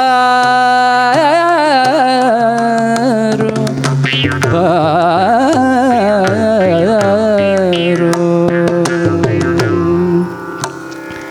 ತಾಯಿಗೆ ಜಗವನ್ನೇ ಬಾಯಲ್ಲಿ ತೋರಿದ ಪರಮಾತ್ಮ. ನಾವೆಲ್ಲ ಕೇಳಿದ್ದೀವಿ, ಯಶೋಧ ಮಾತೆ ಕೃಷ್ಣನನ್ನು ಎಷ್ಟು ಕಷ್ಟಪಟ್ಟು ಎಷ್ಟೆಲ್ಲ ಇದು ಮಾಡಿದ್ರು, ಎಷ್ಟೆಲ್ಲ ತೀಟ್ಲೆ ಮಾಡ್ತಾನೆ ಅಂತ ಒಂದು ಸತಿ ಕಟ್ಟಾಗ್ತಾಳೆ ಅಮ್ಮ. ಗೊತ್ತಲ್ವ ಅದು ಕಥೆ ಎಲ್ಲ ಗೊತ್ತಿಲ್ಲ. ದಾಮೋದರ ಅಂತ ಸ್ವಾಮಿಗೆ ಯಾವಾಗ ಹೆಸರು ನಾವು ಬರ್ತದೆ. ಭಾಗವತದಲ್ಲಿ ತುಂಬ ಚೆನ್ನಾಗಿ ಅದ್ಭುತವಾಗಿ ವರ್ಣನೆ ಇದೆ. ದಾಮೋದರ ಆ ತಾಯಿ ಕಟ್ಟಬೇಕು ಅಂತ ಕೃಷ್ಣ ಇಷ್ಟು ಉದ್ದದ ಹಗ್ಗ ತರ್ಕೊಂಬರ್ತಾಳಂತೆ. ಕಟ್ಟಿದಾಗ ಕಟ್ಟಕ್ಕೆ ಹೋದರೆ ಒಂದಷ್ಟು ಕಡಿಮೆ ಬರ್ತದಂತೆ. ಇದೇನಿದು ಇಷ್ಟು ಕಡಿಮೆ ಬಂತಲ್ಲ, ಮತ್ತೆ ಇನ್ನೊಂದಷ್ಟು ಸೇರಿಸಿದ್ರೆ ಮತ್ತೆ ಕಡಿಮೆ. ಎಷ್ಟು ಸಲ ಕಟ್ಟಕ್ಕೆ ಹೋದ್ರೂ ಕಡಿಮೆನೇ, ಎಷ್ಟು ಉದ್ದದ ದಾರ ತಂದ್ರೂ ಕಡಿಮೆನೇ ಬರ್ತಾ ಇರ್ತದೆ. ಆದರೆ ನೋಡೋಕ್ಕೆ ಸ್ವಾಮಿ ಹೆಂಗೆ ಇರ್ತಾನೆ. ತಾಯಿನ ಆಟ ಆಡಿಸಿದ್ರೆ ಸಾಕು ಅಂತ ಸ್ವಾಮಿಗೆ ಅನಿಸ್ಮೇಲೆ ಬಾಲಕೃಷ್ಣನಿಗೆ ಆಮೇಲೆ ತುಂಬ ಸುಸ್ತಾಗೋದ್ಮೇಲೆ ಇನ್ನು ಸಾಕು ಅಂತೇಳಿ ಆವಾಗ ತಾಯಿ ಬಂದು ಹಾಗೆ ಕಟ್ಟ ಅಂತಂದೆ. ಆ ದಿವಸ ಆ ಒಂದು ದಾಮೋದರ ಕಥೆ ನಾವು ಕೇಳಿದ ಆಗ ದಾಮೋದರ ಸ್ವಾಮಿಗೆ ನಾಮಕರಣ ಆಯ್ತು. ಹಿಂದೆ ಬಲರಾಮ ಕಂಪ್ಲೇಂಟ್ ಮಾಡ್ತಾನೆ, ಮಣ್ಣು ತಿಂತಾ ಇದ್ದಾನೆ ಕೃಷ್ಣ ಅಂತ. ಎಲ್ಲಿ ಮಣ್ಣು ತಿಂದ ಬಾಯಿ ತೆಗಿ ಅಂದಾಗ ಅಖಿಲಾಂಡ ಕೋಟಿ ಬ್ರಹ್ಮಾಂಡಗಳನ್ನು ತನ್ನ ಬಾಯಲ್ಲಿ ಅನೇಕ ಬ್ರಹ್ಮಾಂಡಗಳನ್ನು ತೋರಿಸ್ತಾನೆ ಸ್ವಾಮಿ ಅಂತಕ್ಕಂಥದ್ದನ್ನು, ಅದನ್ನು ನೋಡಿಬಿಟ್ಟು ತಾಯಿ ಯಶೋದೆ ಮೂರ್ಛೆ ಹೋಗ್ತಾಳೆ ಅಂತಕ್ಕಂಥದ್ದು ನಾವು ಭಾಗವತಲ್ಲಿ ಕೇಳಿದ್ದೀವಿ. ದೇಹದಲ್ಲಿ ನೀ ದೇಹದೊಳಗೋ ನಿನ್ನೊಡು ದೇಹವೋ ಅಂತ ಇಲ್ಲಿ ದಾಸರು ಹೇಳ್ತಾ ಇದ್ದಾರೆ. ತನ್ನ ದೇಹದಲ್ಲಿ ಅನೇಕ ಕೋಟಿ ಬ್ರಹ್ಮಾಂಡಗಳನ್ನು ಸ್ವಾಮಿ ಧರಿಸಿದ್ದಾನೆ ಅಂತಂದಮೇಲೆ ನಾವು ಸ್ವಾಮಿಯ ಮಾಯೆಯನ್ನು ಅರ್ಥ ಮಾಡ್ಕೊಳಕ್ಕಾಗತ್ತಾ? ಕಾಕಭೂಷಿಂಡಿ ಅಂತ ನೀವು ಹೆಸರು ಕೇಳಿದ್ದೀರಿ, ತುಳಸಿ ರಾಮಾಯಣದಲ್ಲಿ ಬರ್ತದೆ ಕಾಕಭೂಷಿಂಡಿ ಕಥೆ ಅಂತ. ಅತ್ಯಂತ ಚಿರಂಜೀವಿಗಳಲ್ಲಿ ಶ್ರೇಷ್ಠ ಚಿರಂಜೀವಿ ಕಾಕಭೂಷಿಂಡಿ. ಕಾಕಭೂಷಿಂಡಿ ಅಷ್ಟು ಚಿರಂಜೀವಿ ಇನ್ನು ಯಾರೂ ಇಲ್ಲ. ಅಷ್ಟೊಂದು ಸೀನಿಯರ್ ಅಂತಾರಲ್ಲ, ಸೀನಿಯರ್ ಟಾಪ್ ಮೋಸ್ಟ್ ಸೀನಿಯರ್ ಅಂತಾರಲ್ಲ, ಅಷ್ಟೊಂದು ಯುಗಗಳು, ಅಷ್ಟೊಂದು ಶ್ರೀಕೃಷ್ಣರನ್ನು ರಾಮಾವತಾರಗಳನ್ನು ಎಷ್ಟೋ ನೋಡಿರ್ತಾರೆ. ಅಂತಹ ಕಾಕಭೂಷಣಿಗೆ ರಾಮಾವತಾರನೇ ತುಂಬ ಇಷ್ಟ ಅಂತೆ. ರಾಮಚಂದ್ರನ ಹತ್ರ ರಾಮ ಹುಡುಗ ಇರಬೇಕಾದ್ರೆ ಕಾಕಭೂಷಣಿ ರಾಮನ್ ನೋಡಬೇಕು ಅಂತ ಬರ್ತದೆ ಅಂತ. ಆಗ ಒಮ್ಮೆ ಹೀಗೆ ಗರುಡ ಒಮ್ಮೆ ಕಾಕಭೂಷಣಿ ಹತ್ರ ವಿಚಾರನ ತಿಳ್ಕೊಂಡು ಹೋಗುವಂಥ ಗರುಡನನ್ನು ಕಳಿಸ್ತಾನೆ. ಗರುಡ ವಿಚಾರ ತಿಳ್ಕೊಬೇಕು ಅಂತ ಕಾಕಭೂಷಣಿ ನೋಡಬೇಕಾದ್ರೆ ಪರಮಾತ್ಮನ ಮಾಯೆ ನಾನು ಅರ್ಥ ಮಾಡ್ಕೊಳ್ಳೋಕ್ಕೆ ಆಗ್ತಾಯಿಲ್ಲ. ಒಮ್ಮೆ ನಾನು ರಾಮಚಂದ್ರ ಹತ್ರ ಆಟಾಡಬೇಕಾದ್ರೆ ಬಾಯಿ ರಾಮ ಆಕಳಿಸ್ನಂತೆ. ಆ ಆಕಳಿಸ್ಬೇಕಾದ್ರೆ ಆ ಕಾಕಭೂಷಣಿ ಬಾಯಿಯೊಳಗೆ ಹೋಗೋ ಥರ ಪ್ರೇರಣೆ ಆಯಿತು. ಬಾಯಿಯೊಳಗೆ ಹೊಟ್ಟೋದ್ನಂತೆ. ರಾಮನ ಬಾಯಿ, ಚಿಕ್ಕ ಬಾಲಕನಾಗಿರ್ತಕ್ಕಂತಹ ರಾಮನೊಳಗೆ ಕಾಕಭೂಷಣಿ ಅಂದರೆ ಕಾಗೆ. ಅದ್ರ ಬಗ್ಗೆ ಯೋಗವಾಶದಲ್ಲಿ ಆ ಒಂದು ಕಾಗೆ ಯಾವ ರೀತಿ ಅವತಾರ ಅಂತ ಯೋಗವಾಶದಲ್ಲಿ ತುಂಬ ಅದ್ಭುತವಾಗಿದೆ. 32,000 ಶ್ಲೋಕಗಳು ನಾವೆಲ್ಲ ಕೇಳಿದ್ದೀವಿ. ರಾಮಾಯಣವನ್ನು ವಾಲ್ಮೀಕಿ ರಚನೆ ಮಾಡ್ತಕ್ಕಂಥ ರಾಮಾಯಣವನ್ನು ನಾವೆಲ್ಲ ಕೇಳಿದ್ದೀವಿ, ಓದಿದ್ದೀವಿ. ಹೌದಲ್ವಾ? ಹ್ಞೂ ಅನ್ನಿ. ಇನ್ನೊಂದು ರಾಮಾಯಣ ಇದೆ ಗೊತ್ತಾ ಯಾವುದು ಅಂತ? ವಾಲ್ಮೀಕಿ ರಾಮಾಯಣನೇ. ಇದಕ್ಕೆ ಮಹಾರಾಮಾಯಣ ಅಂತ ಹೆಸರು, ವಾಸಿಷ್ಠ ಗೀತೆ ಅಂತ ಹೆಸರು. ಇದೇ ವಾಲ್ಮೀಕಿ ಮಹರ್ಷಿಗಳೇ ರಚನೆ ಮಾಡ್ತಕ್ಕಂತಹ ಮಹಾರಾಮಾಯಣ ಇದು. ಆ ರಾಮಾಯಣ 24,000 ಶ್ಲೋಕಗಳು. ಈ ಯೋಗ ವಾಸಿಷ್ಠ ಅಂತ ಒಂದು ಗ್ರಂಥ ಇದೆ, 8 ವಾಲ್ಯೂಮ್ ಇದೆ. ಅದು ನೀವು ಪುಸ್ತಕದ ಅಂಗಡಿಯಲ್ಲಿ ಸಿಗುತ್ತೆ, ಗೀತಾ ಬುಕ್ ಸ್ಟೋರ್ ಅಂತ, ಮತ್ತು ತುಂಬ ದೊಡ್ಡ ದೊಡ್ಡ ಗ್ರಂಥಾಲಯದಲ್ಲಿ ಸಿಗುತ್ತೆ. 8 ವಾಲ್ಯೂಮ್ ಇದೆ, 32,000 ಶ್ಲೋಕಗಳಿದೆ. ಇದು ಯಾವ ಸಂದರ್ಭದಲ್ಲಿ ಬೋಧನೆ ಮಾಡ್ತಂದರೆ, ವಿಶ್ವಾಮಿತ್ರರು ರಾಮಚಂದ್ರನನ್ನು ಆ ರಾಕ್ಷಸ ಸಂಹಾರ ಯಜ್ಞವನ್ನು ಕಾಪಾಡಲಿಕ್ಕೆ, ರಾಕ್ಷಸ ಸಂಹಾರ ಮಾಡಲಿಕ್ಕೆ ದಶರಥನ ಹತ್ರ ರಾಮನನ್ನು ಕರ್ಕೊಂಡು ಹೋಗೋಕ್ಕೆ ಬರ್ತಾರಲ್ವಾ. ರಾಮನಿಗೆ ಆಗ 16 ವರ್ಷ ಆಗಿರ್ತದೆ. ಆವಾಗ ರಾಮನಿಗೆ ವೈರಾಗ್ಯ ಬಂದಿರ್ತದೆ. ಆಗ ವಸಿಷ್ಠ ಮಹರ್ಷಿಗಳು, ವಿಶ್ವಾಮಿತ್ರ ಮಹರ್ಷಿಗಳ ಸಮ್ಮುಖದಲ್ಲಿ ವಸಿಷ್ಠ ಮಹರ್ಷಿಗಳು ಶ್ರೀರಾಮಚಂದ್ರನಿಗೆ ಬೋಧನೆ ಮಾಡ್ತಕ್ಕಂತಹ 32,000 ಶ್ಲೋಕಗಳ ಮಹಾರಾಮಾಯಣ ಇದು. ಈ ಮಹಾರಾಮಾಯಣದಲ್ಲೇ ಈ ಒಂದು ಕಾಕಭೂಷಣಿಯ ಬಗ್ಗೆ ವಸಿಷ್ಠ ಮಹರ್ಷಿಗಳು ರಾಮಚಂದ್ರನಿಗೆ ಹೇಳ್ತಾರೆ. ನೀವು ಯಾರಾದರೂ ಆಸಕ್ತಿ ಇದ್ದರೆ ದಯವಿಟ್ಟು ಅದನ್ನು ಓದಿ. ನೀ ದೇಹದೊಳಗೋ ನಿನ್ನೊಳು ದೇಹವೋ, ಆ ರಾಮಚಂದ್ರನ ಒಂದು ಬಾಯಿಯೊಳಗೆ ಪ್ರವೇಶ ಮಾಡ್ತಂಥ ಕಾಕಭೂಷಣಿ ನೀವು ಹೇಳಿದ್ರೆ ಯಾರೂ ಅರ್ಥ ಮಾಡ್ಕೊಳ್ಳೋಕ್ಕೆ ಆಗಲ್ಲ. 100 ವರ್ಷಗಳು ಹೊಟ್ಟೆಯಲ್ಲೇ, ಅಂದರೆ 100 ವರ್ಷಗಳಿದ್ದೋಯ್ತಂತೆ. ಎಷ್ಟು ಹೇಳಿ? 100 ವರ್ಷಗಳು ಹೊರಡೆ ಬರೋಕ್ಕೆ ಗೊತ್ತಾಗಿಲ್ಲಂತೆ. ಆ 100 ವರ್ಷಗಳು ಗರುಡ ನಾನು ಏನು ದರ್ಶನ ಮಾಡಿದೆ ಗೊತ್ತಾ? ಅನೇಕ ಬ್ರಹ್ಮಾಂಡರನ್ನು ಸುತ್ತಾಡಿದೆ ಅಂತ. ಶ್ರೀರಾಮಚಂದ್ರ ಬಾಲಕನಾಗಿರ್ತಕ್ಕಂಥ ಶ್ರೀರಾಮಚಂದ್ರನ ಗರ್ಭದಕ್ಕೆ ಪ್ರವೇಶ ಮಾಡ್ತಂಥ ಕಾಕಭೂಷಣಿ 100 ವರ್ಷಗಳ ಕಾಲ ನಾನು ಅಳ್ದಾಡಿ ನಾನು ಇಲ್ಲಿಂದ ಹೊರಡೆ ಬರೋದಕ್ಕೆ ನನಗೆ ದಾರಿನೇ ಸಿಗಲಿಲ್ಲ. 100 ವರ್ಷಗಳು ಲೆಕ್ಕವಿಲ್ಲದಷ್ಟು ಬ್ರಹ್ಮಾಂಡಗಳನ್ನು ನಾನು ನೋಡಿದೆ. ಪರಮಾತ್ಮನ ಮಾಯೆ ನಾವು ಯಾರೂ ತಿಳ್ಕೊಳಕ್ಕಾಗಲ್ಲ ಅಂತ ಇಲ್ಲಿ ಹೇಳಿದ್ರೆ, ಬಯಲೊಳಗೆ ಆಲಯವೋ ಆಲಯದಿ ಬಯಲೋ ಬಯಲು ಆಲಯವೆರಡು ನಯನದೊಳಗೋ.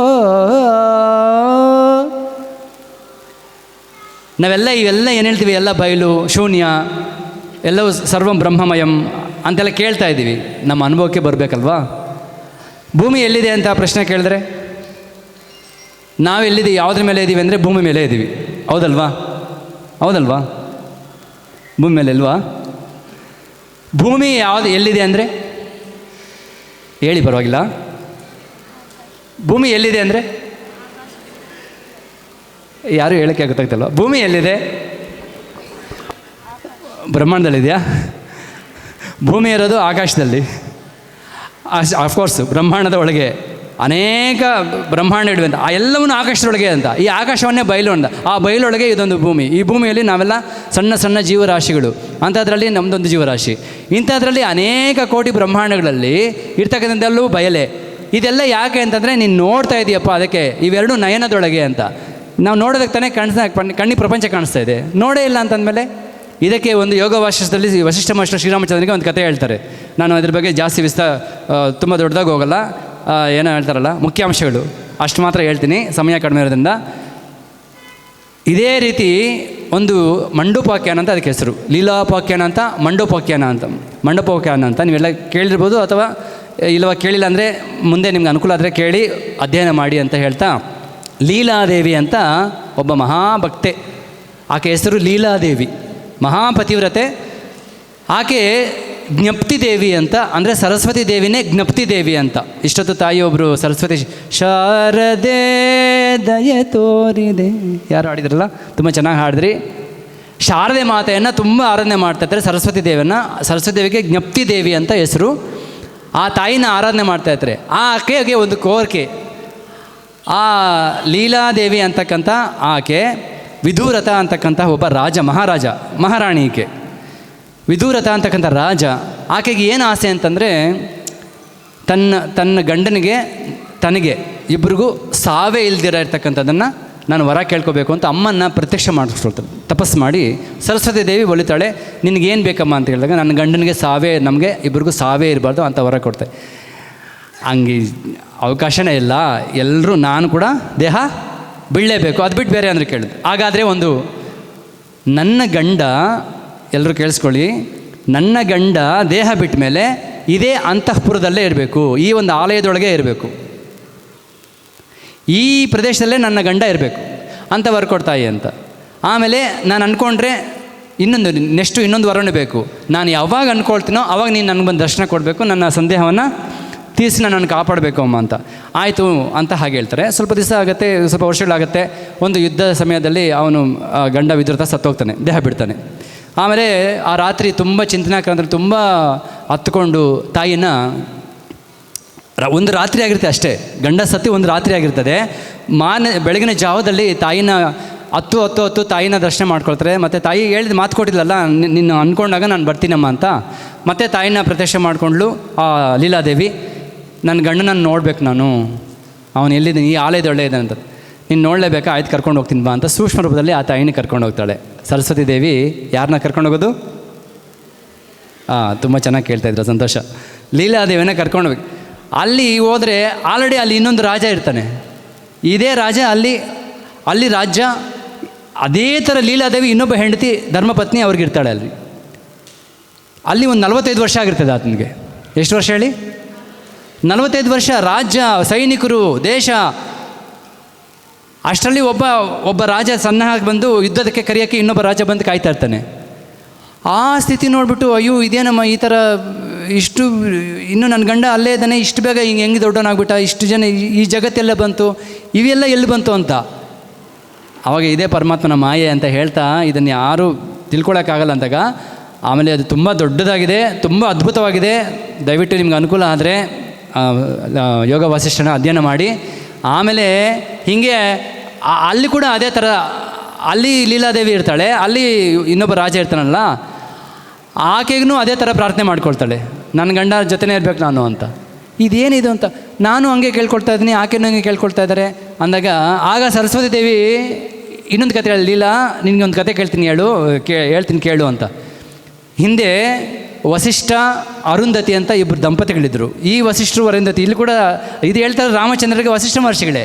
ಈ ವಸಿಷ್ಠ ಮಹರ್ಷಿಗಳಲ್ಲ, ನನ್ನದೇ ಹೆಸರಾಗಿರ್ತಕ್ಕಂಥ ಒಬ್ಬ ವಸಿಷ್ಠ ಅಂತ ಒಬ್ಬ ಬ್ರಾಹ್ಮಣ, ಆ ಬ್ರಾಹ್ಮಣಗೆ ಒಬ್ಬ ಧರ್ಮಪತ್ನಿ, ಆಕೆ ಹೆಸರು ಅರುಂಧತಿ ಅಂತ. ಅವರಿಬ್ಬರು ತುಂಬ ಸಜ್ಜನರು. ಆ ಊರಿಗೆ, ಆ ಒಂದು ಪ್ರದೇಶಕ್ಕೆ ಅವ್ರನ್ನ ಕಂಡ್ರೆ ತುಂಬ ಭಕ್ತಿ ಗೌರವ. ಆಕೆ ಕೂಡ ನನ್ನ ಭಕ್ತಲೇ, ಆಕೆ ಕೂಡ ನನ್ನ ಭಕ್ತೆ. ಯಾರು ಆಕೆ ಅಂದರೆ ಯಾರು? ಅರುಂಧತಿ. ಈ ಹೇಳ್ತಾ ಇರೋದು ಯಾರಿಗೆ? ಲೀಲಾದೇವಿಗೆ. ಯಾರು ಹೇಳ್ತಾ ಇರೋದು? ಸರಸ್ವತಿ ಮಾತಾ, ಜ್ಞಪ್ತಿ ಮಾತಾ. Very good. ಆ ಅರುಂಧತಿ ಕೂಡ ನನ್ನ ಭಕ್ತೆ. ಎಷ್ಟೋ ವರ್ಷ ತಪಸ್ ಮಾಡಿ ನನ್ನನ್ನು ಆರಾಧನೆ ಮಾಡಿದ್ಲು. ನಾನು ವರ ಕೊಟ್ಟೆ, ಏನು ಬೇಕಮ್ಮ ಕೇಳು ಅಂತ. ನೀನು ಹೆಂಗೆ ಕೋರಿಕೆ ಕೇಳಿದ್ಯಲ್ಲ ಅದೇ ರೀತಿ ಸಾವಿಲ್ದಿರಬೇಕು ಅಂತ ಕೇಳಿದ್ಲು. ನಾನು ಹಂಗಾಗಲ್ಲ ಬಂದಿದ್ದಕ್ಕೆ. ನನ್ನ ಗಂಡ ಅದು ಒಂದು ಮನೆ ಅಷ್ಟೇ, ಆಗ ಬ್ರಾಹ್ಮಣ ಮನೆ, ಬ್ರಾಹ್ಮಣವರು ಒಂದು ಮನೆ. ನನ್ನ ಮನೆಯಲ್ಲೇ ನನ್ನ ಗಂಡನ ಜೀವಾತ್ಮ ಹೋದ್ಮೇಲೆ ನನ್ನ ಮನೆಯಲ್ಲೇ ಇರಬೇಕು. ನಾನು ಯಾವಾಗಲೂ ನನ್ನನ್ನೇ ನೋಡ್ತಾ ಇರ್ತೇನೆ, ನಾನು ಇಲ್ಲೇ ನೋಡ್ಕೊಂಡಿರ್ತೀನಿ ಅಂತ ನನಗೆ ಸಂತೃಪ್ತಿ ಇರ್ತದೆ ಅಂತ. ಅದೇ ಥರ ಕೋರಿಕೆ ಕೋಡ್ಕೊಂಡ್ಲಮ್ಮ, ಹಾಗೆ ನಾನು ವರ ಕೊಟ್ಟೆ ನಾನು ಅಂತ ಹೇಳ್ತಾರೆ. ಹೌದಾ ಅಂತ ಕೇಳ್ತಾರೆ. ಇದನ್ನು ನನಗೆ ಯಾಕೆ ಕೇಳ್ತಾ ಇದೀಯಮ್ಮ ಅಂತ ಕೇಳ್ತಾಳೆ ಲೀಲಾದೇವಿ. ಆ ಅರುಂಧತಿ ಬೇರೆ ಯಾರೂ ಅಲ್ಲ, ನೀನೇ ಅಂತ ಹೇಳ್ತಾರೆ. ಆ ಅರುಂಧತಿ ಬೇರೆ ಯಾರೂ ಅಲ್ಲ, ನೀನೇ ಅರುಂಧತಿ, ಆ ವಸಿಷ್ಠನೇ ನಿನ್ನ ಗಂಡ ವಿದುರಥ. ಈ ಜನ್ಮದಲ್ಲಿ ಕೂಡ ನೀನು ಹಂಗೆ ಕೇಳ್ಕೊಂಡೆ. ಮುಂದೆ ಇವಾಗ ಅವನು ರಾಜನಾಗಿ ಹುಟ್ಟಿದ್ದಾನೆ, ಇಲ್ಲೇ ಇದ್ದಾನೆ. ಇದಿಷ್ಟೆಲ್ಲವೂ ನಡೀತಾ ಅದು ಆ ಆಲಯದೊಳಗೆ. ಆ ಬಯಲು ಅಂತ ಏನಿದ್ದೀವಿ, ಆ ಆಲಯ ಅಂತ ಏನಿದ್ದೀವಿ, ಆ ಆಲಯದೊಳಗೆ ಇಷ್ಟೊಂದು ಬ್ರಹ್ಮಾಂಡಗಳು. ಅಲ್ಲಿಗೆ ಹೋಗಬೇಕು ಅಂದರೆ ಅನೇಕ ಬ್ರಹ್ಮಾಂಡಗಳನ್ನು ನೋಡ್ಕೊಂಡು ಹೋಗ್ತಾರೆ. ಆಮೇಲೆ ಅಲ್ಲಿ ನೋಡ್ಬೇಕು ನಾನು ಅಂತ ಹೋಗ್ತಾಳೆ ಲೀಲಾದೇವಿ. ನನ್ನ ಹಿಂದಿನ ಜನ್ಮ ಇತ್ತಲ್ಲ, ನನ್ನ ಹಿಂದಿನ ಜನ್ಮ ಅರುಂಧತಿ ವಸಿಷ್ಠ ಅಂತ ಹೇಳಿದ್ರಲ್ಲ, ನನ್ನನ್ನು ಅಲ್ಲಿ ಕರ್ಕೊಂಡು ಹೋಗಮ್ಮ ಅಂತ ಹೇಳ್ತಾಳೆ. ಆಗ ಸೂಕ್ಷ್ಮ ರೂಪದಲ್ಲಿ ಜ್ಞಪ್ತಿ ದೇವಿ ಈ ಲೀಲಾದೇವಿನೇ ಕರ್ಕೊಂಡು ಅಲ್ಲಿಗೆ ಹೋಗ್ತಾಳೆ. ಅಲ್ಲಿ ಹೋದರೆ ಅಲ್ಲಿ 8 ದಿನ ಆಗಿರ್ತದೆ. ಎಷ್ಟು ದಿನ ಆಗಿರ್ತದೆ? 8 ದಿನ. ಒಂದು ವಾರ ಆದಮೇಲೆ ಒಂದು ದಿವಸ, 8 ದಿನ ಆಗಿ ಅಲ್ಲಿ ಆ ಮನೇಲಿ ಇನ್ನೂ ಆ ಅರುಂಧತಿ ಮತ್ತು ವಸಿಷ್ಠರಿಗೆ ಒಂದು ಸೇವೆ ಮಾಡಿದಂಥ ಒಬ್ಬ ಹುಡುಗಿ ಇರ್ತಾಳೆ. ಅವರು ಹೋಗಿರ್ತಕ್ಕಂಥ ದುಃಖದಲ್ಲಿ ಅವ್ರ ಫೋಟೋ, ಅವ್ರದ್ದೇನೋ ಒಂದು ಚಿತ್ರ ಇಟ್ಕೊಂಡು ಅಳ್ತಾ, ಅವನ್ನೇ ನೆನೆಸ್ಕೊಂಡು ಅಳ್ತಾ ಇರ್ತಾಳೆ. ಆಗ ಅಲ್ಲೋಗಿ ನೋಡಿ ನಿನ್ನ ಮನೆ ಇದು ಅಂತಲ್ಲ. ಆಗ ನೀನು ಎಷ್ಟು ಜನ್ಮದಿಂದ ಬರೀ ನನ್ನ ಗಂಡನೇ ಬೇಕು, ನನ್ನ ಗಂಡನ ಜೊತೆನೇ ಇರಬೇಕು, ಇದೇ ಜನ್ಮ ಅಂತ ಎಷ್ಟು ಒದ್ದಾಡ್ತಾ ಇದೀಯಮ್ಮ, ನಿನಗೆ ಯಾಕೆ ಇನ್ನೂ ಜ್ಞಾನ ಪಡ್ಕೋಬೇಕು ಅಂತ ಅನಿಸಿಲ್ಲ ಅಂತೇಳಿ ತಾಯಿ ಜ್ಞಪ್ತಿ ದೇವಿ ಸರಸ್ವತಿ ಮಾತೆ ಅನುಗ್ರಹದಿಂದ ಆಕೆಗೆ ಜ್ಞಾನೋದಯ ಆಗುತ್ತೆ. ಆವಾಗ ಸುಮಾರು 480 ಜನ್ಮಗಳು ಆಕೆಗೆ ಜ್ಞಾಪಕ ಬರ್ತವೆ. ಎಷ್ಟು ಹೇಳಿ? 480 ಜನ್ಮಗಳು ಜ್ಞಾಪಕ ಬಂದು ಅದರಲ್ಲಿ ಸುಮಾರು 45 ಜನ್ಮಗಳನ್ನು ಹೇಳ್ತಾಳೆ ಆ ತಾಯಿ. ನಾನು ಹಿಂಗೆಲ್ಲ ಹುಟ್ಟಿದ್ದೆ, ಇನ್ನಿಂಥ ಪ್ರದೇಶದಲ್ಲಿ ಹಿಂಗೆ. ಅಯ್ಯೋ, ಈ ಮಾಯೆಯನ್ನು ಅರ್ಥ ಮಾಡ್ಕೊಳಕ್ಕಾಗಲ್ಲ ಅಂತ ಹೇಳಿ ಇದು ಅದ್ಭುತವಾಗುತ್ತೆ ಅಂತ ಲೀಲೋಪಾಖ್ಯಾನ ಮಂಡಪೋಪಾಖ್ಯಾನ ಅಂತ ಯೋಗ ವಾಸ್ತರಲ್ಲಿ ಬರ್ತದೆ. ನೀವು ದಯವಿಟ್ಟು ಇದನ್ನು ಅನುಕೂಲ ಆದರೆ ಈ ಒಂದು ಸಂದರ್ಭಕ್ಕೆ ನಾನು ಈ ಒಂದು ವಿಚಾರವನ್ನು ನಿಮ್ಮ ಕಿವಿಗೆ ಹಾಕಿದ್ದೀನಿ. ನೀವು ಅದನ್ನು ತಿಳ್ಕೋಬೇಕು ಅಂದರೆ ತುಂಬ ಅದ್ಭುತವಾದ ಸತ್ಸಂಗ ಇದೆ. ಅಮ್ಮ ಜೊತೆ, ಜ್ಞಪ್ತಿ ದೇವಿ ಜೊತೆ ಸತ್ಸಂಗ ಇದೆ, ಅದನ್ನೆಲ್ಲ ನೀವು ತಿಳ್ಕೊಳ್ಳಿ ಅಂತ. ಸವಿಯು ಸಕ್ಕರೆಯೊಳಗೋ, ಸಕ್ಕರೆಯು ಸವಿಯೊಳಗೋ, ಸವಿಯು ಸಕ್ಕರೆಯರಡು ಜಿಹ್ವೆಯೊಳಗೋ, ಜಿಹ್ವೆ ಮನಸ್ಸಿನ ಒಳಗೋ, ಮನಸ್ಸು ಜಿಹ್ವೆಯ ಒಳಗೋ, ಮನಸ್ಸು ಜಿಹ್ವೆಗಳೆರಡು ನಿನ್ನೊಳಗೋ ಹರಿಯೇ ನೀ ಮಾಯೆಯೊಳಗೋ. ಕುಸುಮದಲ್ಲಿ ಗಂಧವೋ, ಗಂಧದಲ್ಲಿ ಕುಸುಮವೋ, ಕುಸುಮ ಗಂಧಗಳೆರಡು ಆಘ್ರಾಣದೊಳಗೋ, ಅಸಮಭವಕ್ಕಾಗಿ ನೆಲೆ ಆದಿಕೇಶವರಾಯ, ಉಸುರಲನ್ನಳವೆಲ್ಲ ಎಲ್ಲ ನಿನ್ನೊಳಗೆ ಹರಿಯೇ.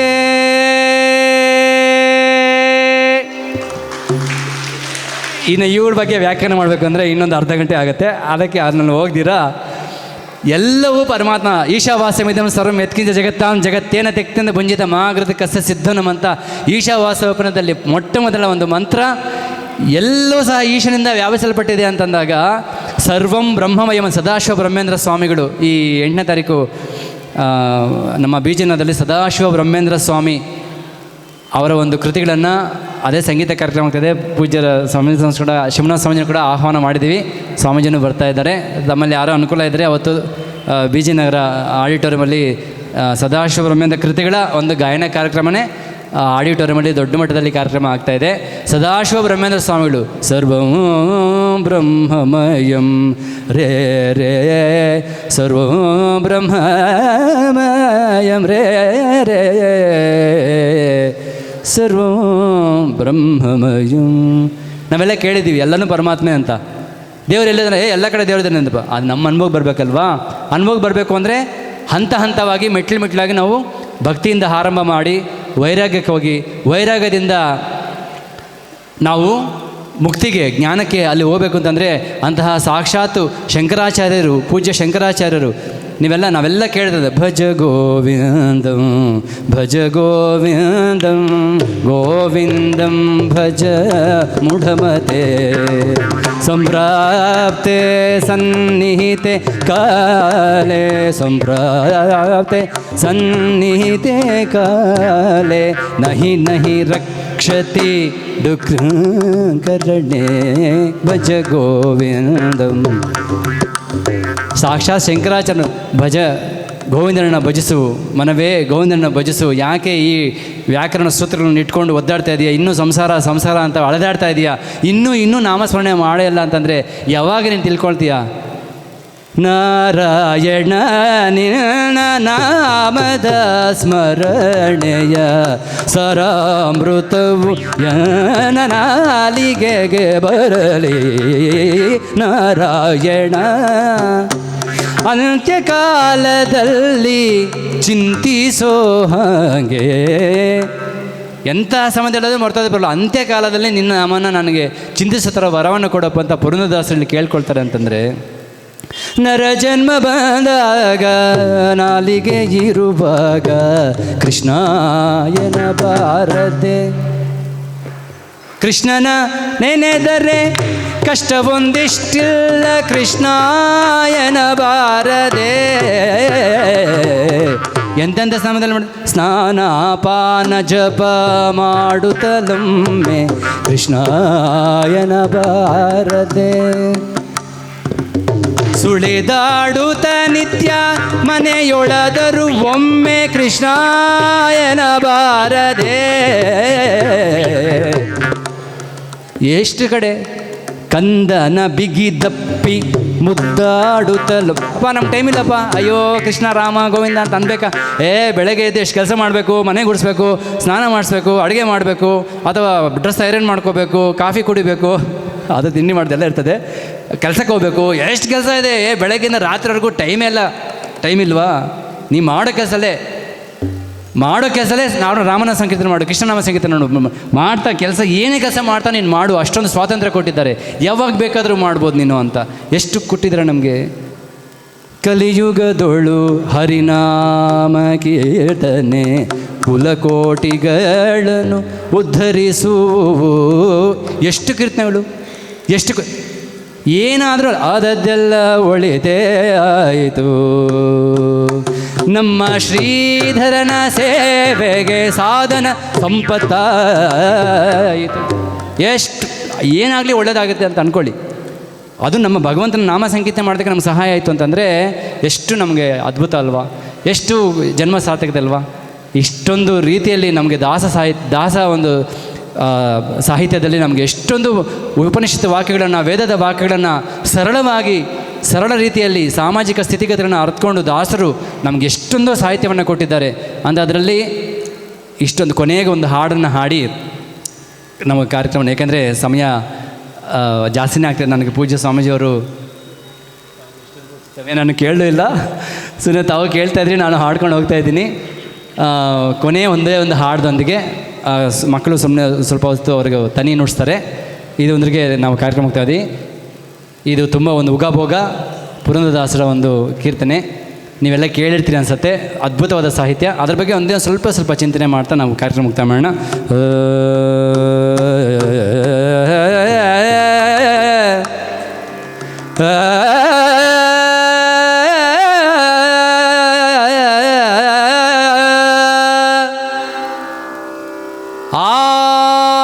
ಆನೆಯು ಕರೆದರೆ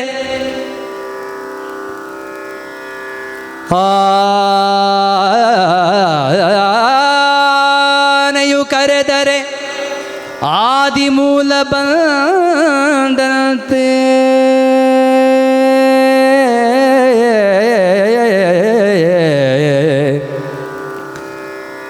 ಅಡವಿಯಲ್ಲಿ ಧ್ರುವರಾಯ ಕರೆದರೆ ಅಡವಿಯಲ್ಲಿ ಧ್ರುವರಾಯ ಕರೆದರೆ ವಾಸುದೇವ ಬಂದಂತೆ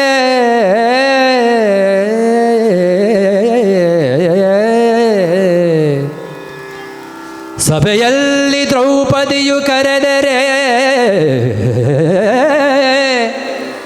ಸಭೆಯಲ್ಲಿ ದ್ರೌಪದಿಯು ಕರೆದರೆ ಶ್ರೀಕೃಷ್ಣ ಬಂದಂತೆ ನಾ ಕರೆದರೆ ನೀ ಬರಬಾರದೆ ಪುರಂದರ ವಿಠಲ ನಾ ಕರೆದರೆ ನೀ ಬರಬಾರದೆ ಕರೆದರೆ ಓಯನಬಾರದೆ ಕರೆದರೆ ಓಯನಬಾರದೆ ಲಕ್ಷ್ಮೀ ರಮಣ ಲಕ್ಷ್ಮೀ ರಮಣ ಲಕ್ಷ್ಮೀ ರಮಣ ಲಕ್ಷ್ಮೀ ರಮಣ ಕರೆದರೆ ಓ ಎನಬಾರದೆ ಕರೆದರೆ ಓ ಎನಬಾರದೆ ಕರೆದರೆ ಓ ಎನಬಾರದೆ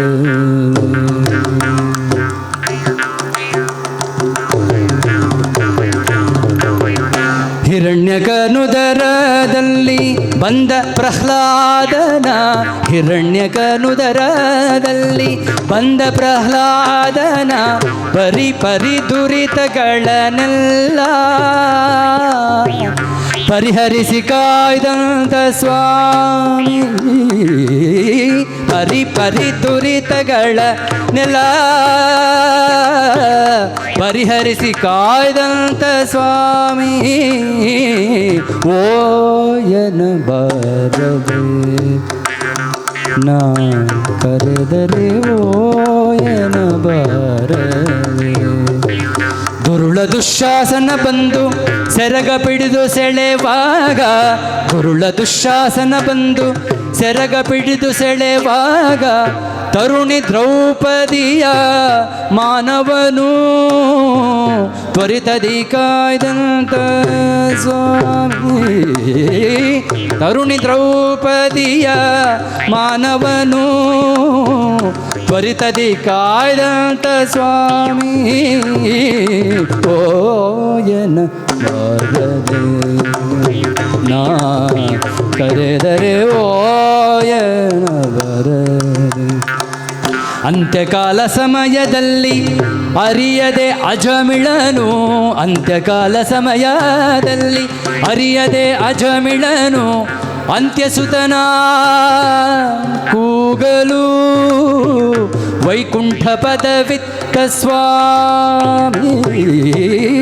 ಅಂತ್ಯಸುತನ ಕೂಗಲು ವೈಕುಂಠ ಪದವಿತ್ತ ಸ್ವಾಮಿ ಓಯನ ಬಾರದೆ ನಾ ಕರೆದರೆ ಓಯನ ಬಾರದೆ ಅಜಮಿಳ ಮಹಾಪಾಪಿ ಅವನು ಮಾಡಷ್ಟು ಕೆಟ್ಟ ಕೆಲಸಗಳೇ ಇಲ್ಲ. ಅಷ್ಟು ಯಮದೂತರು ಬಂದು ಕಾಯ್ತಾ ಇದ್ದಾನೆ. ಫಸ್ಟು ಇನ್ನು ಹೋದ ತಕ್ಷಣ ಯಮಲೋಕ ಕರ್ಕೊಂಡು ಬಂದು ಆಲ್ರೆಡಿ ಕಾಯ್ತಾ ಇದ್ದಾರೆ. ನಾರಾಯಣ ಅಂತ ತನ್ನ ಮಗನಿಗೆ ಹೆಸರಿಟ್ಟಿದ್ದ. ಕೊನೆಯ ಅಂತ್ಯಕಾಲ ಇನ್ನೇನು ಪ್ರಾಣ ಹೊರಡ್ತಾ ಇರಬೇಕು ಅನ್ನೋ ಸಮಯದಲ್ಲಿ ಆ ಮಗನನ್ನು ಕರೆದ ನಾರಾಯಣ ಅಂತ ಕರೆಯೋ ಸಮಯಕ್ಕೆ ಆ ಪ್ರಾಣ ಪಕ್ಷಿ ಹಾರೋಯಿತು. ಅಷ್ಟು ಕ್ಷಣಾರ್ಧದಲ್ಲೇ ವೈಕುಂಠದಿಂದ ವಿಷ್ಣುದೂತರು ಬಂದು ಇವು ಯಮಲೋಕಕ್ಕೆ ಹೋಗೋದಕ್ಕೆ ಸಾಧ್ಯ ಇಲ್ಲ, ನರಕಲೋಕಕ್ಕೆ ಹೋಗೋದಕ್ಕೆ ಸಾಧ್ಯ ಇಲ್ಲ, ಎಷ್ಟೇ ಪಾಪ ಮಾಡಿದರೂ ನಮ್ಮ ಸ್ವಾಮಿಯನ್ನ ಪ್ರಾರ್ಥನೆ ಕೊನೆಯ ಕ್ಷಣದಲ್ಲಿ ಮಾಡಿದ್ದಾನೆ, ಅವನ ಸರ್ವ ಪಾಪಗಳು ಭಸ್ಮ ಆಗಿದೆ. ಈ ಒಂದು ಕತೆ ಕೇಳಿದಾಗ ನಮಗೆಲ್ಲ ಅನಿಸುತ್ತೆ, ಹೋಗ್ಲಿ ಬಿಡಿ ನಾವೆಲ್ದಂಗೆ ಹೆಂಗೋ ಬದುಕೋಣ, ಲಾಸ್ಟ್ ಟೈಮ್ ಹೋಗೋ ಟೈಮ್ ನಾರಾಯಣ ಅಂತ ಅಂದ್ಬಿಟ್ರೆ ಸಾಕು ಅಂತ ಅಂದ್ಕೊಂಡ್ರೆ ತಪ್ಪಾಗತ್ತೆ. ಹೆಂಗೋ ಬದುಕ್ಬಿಡೋಣ, ಕೊನೆಯಲ್ಲಿ ಹೋಗೋ ಟೈಮ್ಗೆ ಹೆಂಗಿದ್ರು ಏನೋ ಸ್ವಲ್ಪ ಸಿಮ್ಟಮ್ಸಸ್ ಗೊತ್ತಾಗುತ್ತೆ, ಹೆಂಗೋ ನನಗೆ ಹೋಗ್ತಾ ಇದ್ದೀನಿ ಅಂತ. ಆ ಟೈಮಲ್ಲಿ ಸ್ವಲ್ಪ ನಾರಾಯಣ ಅಂದ್ಕೊಂಬಿಟ್ರೆ ನನಗೂ ಆಟೋಮೆಟಿಕಾಗಿ ಪ್ರಮೋಷನ್ ಆಗಿಬಿಡ್ತದೆ ಅಂದ್ಕೊಂಡ್ರೆ ತಪ್ಪಾಗತ್ತೆ. ಅಜಾಮಿಳನ ಇಂದಿನ ಜನ್ಮದಲ್ಲಿ ಹಿಮಾಲಯದಲ್ಲಿ 3 ಜನ ಸಾಧುರು ಇರ್ತಾರೆ. ಆ ಸಾಧುರಲ್ಲಿ ಒಬ್ಬ ಮಹಾ ತಪಸ್ವಿ. ಆ ಒಂದೇ ಒಂದು ಕ್ಷಣದಲ್ಲಿ ಒಂದು ಸಮಯ ಏನಾಗುತ್ತೆ ಅಂದರೆ, ಹಿಮಾಲಯದಲ್ಲಿ ಆ 3 ಜನ ತಪಸ್ವಿಗಳು ದಿಗಂಬರರಾಗಿ ಓಡ್ತಾ ಇರ್ತಾರೆ. ಅರ್ಥ ಆಯ್ತಲ್ವಾ? ದಿಗಂಬರರಾಗಿ ಅವರು ಹಿಮಾಲಯದಲ್ಲಿ ಇರ್ತಾರೆ. ಅಂತಹ ಸಮಯದಲ್ಲಿ ಏನಾಗುತ್ತೆ ಅಂದರೆ, ಒಬ್ಬ ತಪಸ್ವಿನಿ, ಒಬ್ಬ ಯೋಗಿನಿ ತಪಸ್ವಿನಿ, ಒಬ್ಬ ಅಲ್ಲಿ ಆಕೆ ತಪಸ್ಸು ಮಾಡ್ತಾನೋ ಏನೋ ಆ ಹಿಮದಲ್ಲಿ ಬಿದ್ದೋಗ್ಬಿಟ್ಟು ಚಳಿಯಿಂದ ತುಂಬ ನಡುಗ್ತಾ ತನ್ನ ಪ್ರಾಣನ ಬಿಡ್ತಕ್ಕಂಥ ಸಮಯದಲ್ಲಿ ಇರ್ತಾಳೆ. ಈ ಇಬ್ಬರು ಯೋಗಿಗಳು, ಈ ಒಬ್ಬ ಯೋಗಿಗೆ ಅಂದರೆ ಆ ಯೋಗಿ ಒಬ್ಬ ತಾಯಿ ತುಂಬ ಕಷ್ಟದಲ್ಲಿದ್ದಾಳೆ, ನೀನು ಹೋಗ್ಬಿಟ್ಟು ಆಕೆಗೆ ಸ್ವಲ್ಪ ಸೇವೆಯನ್ನು ಮಾಡು ಅಂತ ಕಳಿಸ್ತಾರೆ. ಈ ದಿಗಂಬರನಾಗಿರ್ತಕ್ಕಂಥ ಯೋಗಿ ಆಕೆ ಸೇವೆಯನ್ನು ಮಾಡಬೇಕು ಅಂತ, ಆಕೆನ ಜೀವನ ರಕ್ಷಣೆ ಮಾಡಬೇಕು ಅಂಥೇಳಿ ಈತನ ದಿಗಂಬರನಾಗಿರ್ತಾನೆ. ಆಕೆ ತಪಸ್ವಿ, ಆಕೆ ಕೂಡ ಸಾಧನೆಯಲ್ಲಿರ್ತಾಳೆ. ಆವಾಗ ಆಕೆಗೆ ಆ ಚಳಿ ಹೋಗಬೇಕು ಅಂಥೇಳಿ ತನ್ನ ಕೈಯಿಂದ ಸ್ಪರ್ಶ ಮಾಡಬೇಕು, ಅಂದರೆ ಬೆಂಕಿ ಉಷ್ಣತೆಯನ್ನು ತರಿಸ್ಬೇಕು ಅಂಥೇಳಿ ಆತನ ಒಂದು ಪ್ರಯತ್ನದಲ್ಲಿರಬೇಕಾದ್ರೆ ಆಕೆಗೆ ಎಚ್ಚರ ಆಗುತ್ತೆ. ಎಚ್ಚರ ಆದ ತಕ್ಷಣ ಕೂಡಲೇ ಏನು ಅಂತ ವಿಚಾರ ಮಾಡಿದ್ರೆ ಆ ಯೋಗಿಗೆ ಆಕೆ ಶಾಪ ಕೊಟ್ಬಿಡ್ತಾಳೆ. ನೀನು ನನ್ನ ಕೆಟ್ಟ ದೃಷ್ಟಿಯಿಂದ ನನ್ನನ್ನು ಮುಟ್ಟಿದ್ದೀಯಾ, ಹಾಗಾಗಿ ನೀನು ಪತನಕ್ಕೆ ಬೀಳ್ತೀಯ, ಮತ್ತೆ ನೀನು ಬೇರೆ ಜನ್ಮ ನಿನಗೆ ಹುಟ್ಟಲಿ, ನೀನು ಅದರಲ್ಲಿ ತುಂಬ ಒಂಥರ ಜಾರ ಪುರುಷ ಅಂತಾರಲ್ಲ, ನೀನೊಬ್ಬ ಜಾರ ಪುರುಷನಾಗಿ ನೀನು ಜನ್ಮಿಸು ಅಂತ ಆಕೆ ಶಾಪ ಕೊಡ್ತಾಳೆ. ಈತನಿಗೂ ತಪಶಕ್ತಿ ಇತ್ತಲ್ವಾ, ಈತನ ತಪಸ್ಸು ಮಾಡಿದ್ನಲ್ಲ, ನೀನು ಏನು ಅಂತ ವಿಚಾರ ಮಾಡಿದೀಯ, ಏನಕ್ಕಂತ ವಿಚಾರ ಮಾಡಿದ್ರೆ ನಾನು ಶಾಪ ಕೊಟ್ಟೆ, ಯಾವ ಜಾರ ಪುರುಷ ಆಗುವಂತ ನನಗೆ ಶಾಪ ಕೊಟ್ಟಿದ್ದೀಯೋ ಆ ಜಾರ ಪುರುಷನಿಗೋಸ್ಕರ ನೀನು ಕೂಡ ಅದೇ ರೀತಿಯ ಒಂದು ದೇಹವನ್ನು ಪಡೆದು ಅದೇ ಥರ ಜೀವನವನ್ನು ಮಾಡ್ತಕ್ಕಂಥ ಒಂದು ರೂಪ ನಿನಗೂ ಸಿಗಲಿ ಅಂತ ಈತನ ಶಾಪ ಕೊಡ್ತಾನೆ. ಇದು ರಹಸ್ಯ ನನಗೂ ಗೊತ್ತಿರಲಿಲ್ಲ. ಗಣಪತಿ ಸಚ್ಚಿದಾನಂದ ಸ್ವಾಮಿಗಳು ಒಂದು ಉಪನ್ಯಾಸದಲ್ಲಿ ಅಜಾಮಿಳನ ಹಿಂದಿನ ಜನ್ಮದಲ್ಲಿ ಅನೇಕ ತಪಸ್ಸು ಶಕ್ತಿ ಇತ್ತು, ಹಾಗಾಗಿನೇ ಒಬ್ಬ ಬ್ರಾಹ್ಮಣನ ಮಗನಾಗಿ ಜನ್ಮಿಸಿದ್ರು ಅಜಾಮಿಳ ಒಂದಲ್ಲ ಒಂದು ಸಂದರ್ಭದಲ್ಲಿ ಆಕೆಯ ಒಂದು ಸಂಘ ಮಾಡಿ ತನ್ನ ತಪಸ್ಸನ್ನು ಎಲ್ಲವನ್ನು ಹಾಳು ಮಾಡಿಕೊಂಡು ಅನೇಕ ಪಾಪಗಳನ್ನು ಮಾಡ್ತಾನೆ ಅನ್ನೋದಕ್ಕೆ ಈ ಹಿಂದಿನ ಶಾಪ ಕಾರಣ ಆಗಿತ್ತು. ಅಷ್ಟೇ ಹೊರತು ಆತನ ತಪಸ್ಸು ಮಾಡಿದ್ದಕ್ಕೆ ಕೊನೆಯಲ್ಲಿ ನಾರಾಯಣ ಸ್ಮರಣೆ ಬಂತು. ಹಾಗಾಗಿ ನಾರಾಯಣ ಸ್ಮರಣೆ ಅಷ್ಟು ಸುಲಭವಾಗಿ ಬರಲ್ಲ ಅಂತ ಪುರಂದರದಾಸರೇ ಅಂತ್ಯಕಾಲದ ನನಗೆ ಕೊಡು ಅಂತ ಹೇಳ್ತಾರೆ. ಅಂದರೆ ಎಷ್ಟು ಅದ್ಭುತ ಅಲ್ವಾ? ಅಂತ್ಯಕಾಲ ಸಮಯದಲ್ಲಿ ಅರಿಯದೆ ಅಜಮಿಳನು ಅಂತ್ಯಸುತನ ಕೂಗಲು ವೈಕುಂಠ ಪದವಿತ್ತ ಸ್ವಾಮಿ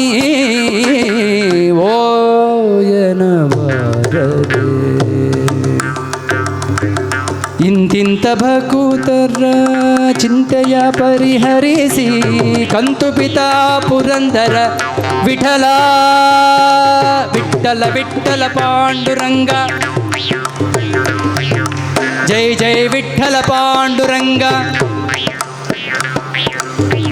ತುಂಬ ಅನ್ಯಾಯಪ್ಪ, ತುಂಬ ಅನ್ಯಾಯ. ಇಷ್ಟು ಜನ ಇದ್ದೀರಿ ವಿಠಲ, ಇಷ್ಟೊತ್ತು ಭಗವಂತ ನಾಮ ಸಂಕೀರ್ತನ ಮಾಡೋಣ ಅಂತ ಅದೇ ವಿಚಾರವಾಗಿ ಇಷ್ಟೊತ್ತು ಹೇಳ್ಕೊಂಡ್ಬಂದು ವಿಠಲ ವಿಠಲ ಪಾಂಡುರಂಗ ಅಂತ ಹೇಳಬೇಕು ಅಂದರೆ ಎಷ್ಟು ಸಂಕೋಚ, ಎಷ್ಟು ನಾನು ಒಂದು ನಿಮಿಷ ಮರೆಯೋಣ, ನೋಡೋಣ ಎಷ್ಟು ಜೋರಾಗಿ ಆಡ್ತೀರಿ ಅಂತ. ವಿಠಲ ವಿಠಲ ಪಾಂಡುರಂಗ, ಆಹಾ, ಜೈ ಜೈ ವಿಠಲ ಪಾಂಡುರಂಗ, ರಂಗ ರಂಗ ಪಾಂಡುರಂಗ, ಜೈ ಜೈ ವಿಠಲ ಪಾಂಡುರಂಗ.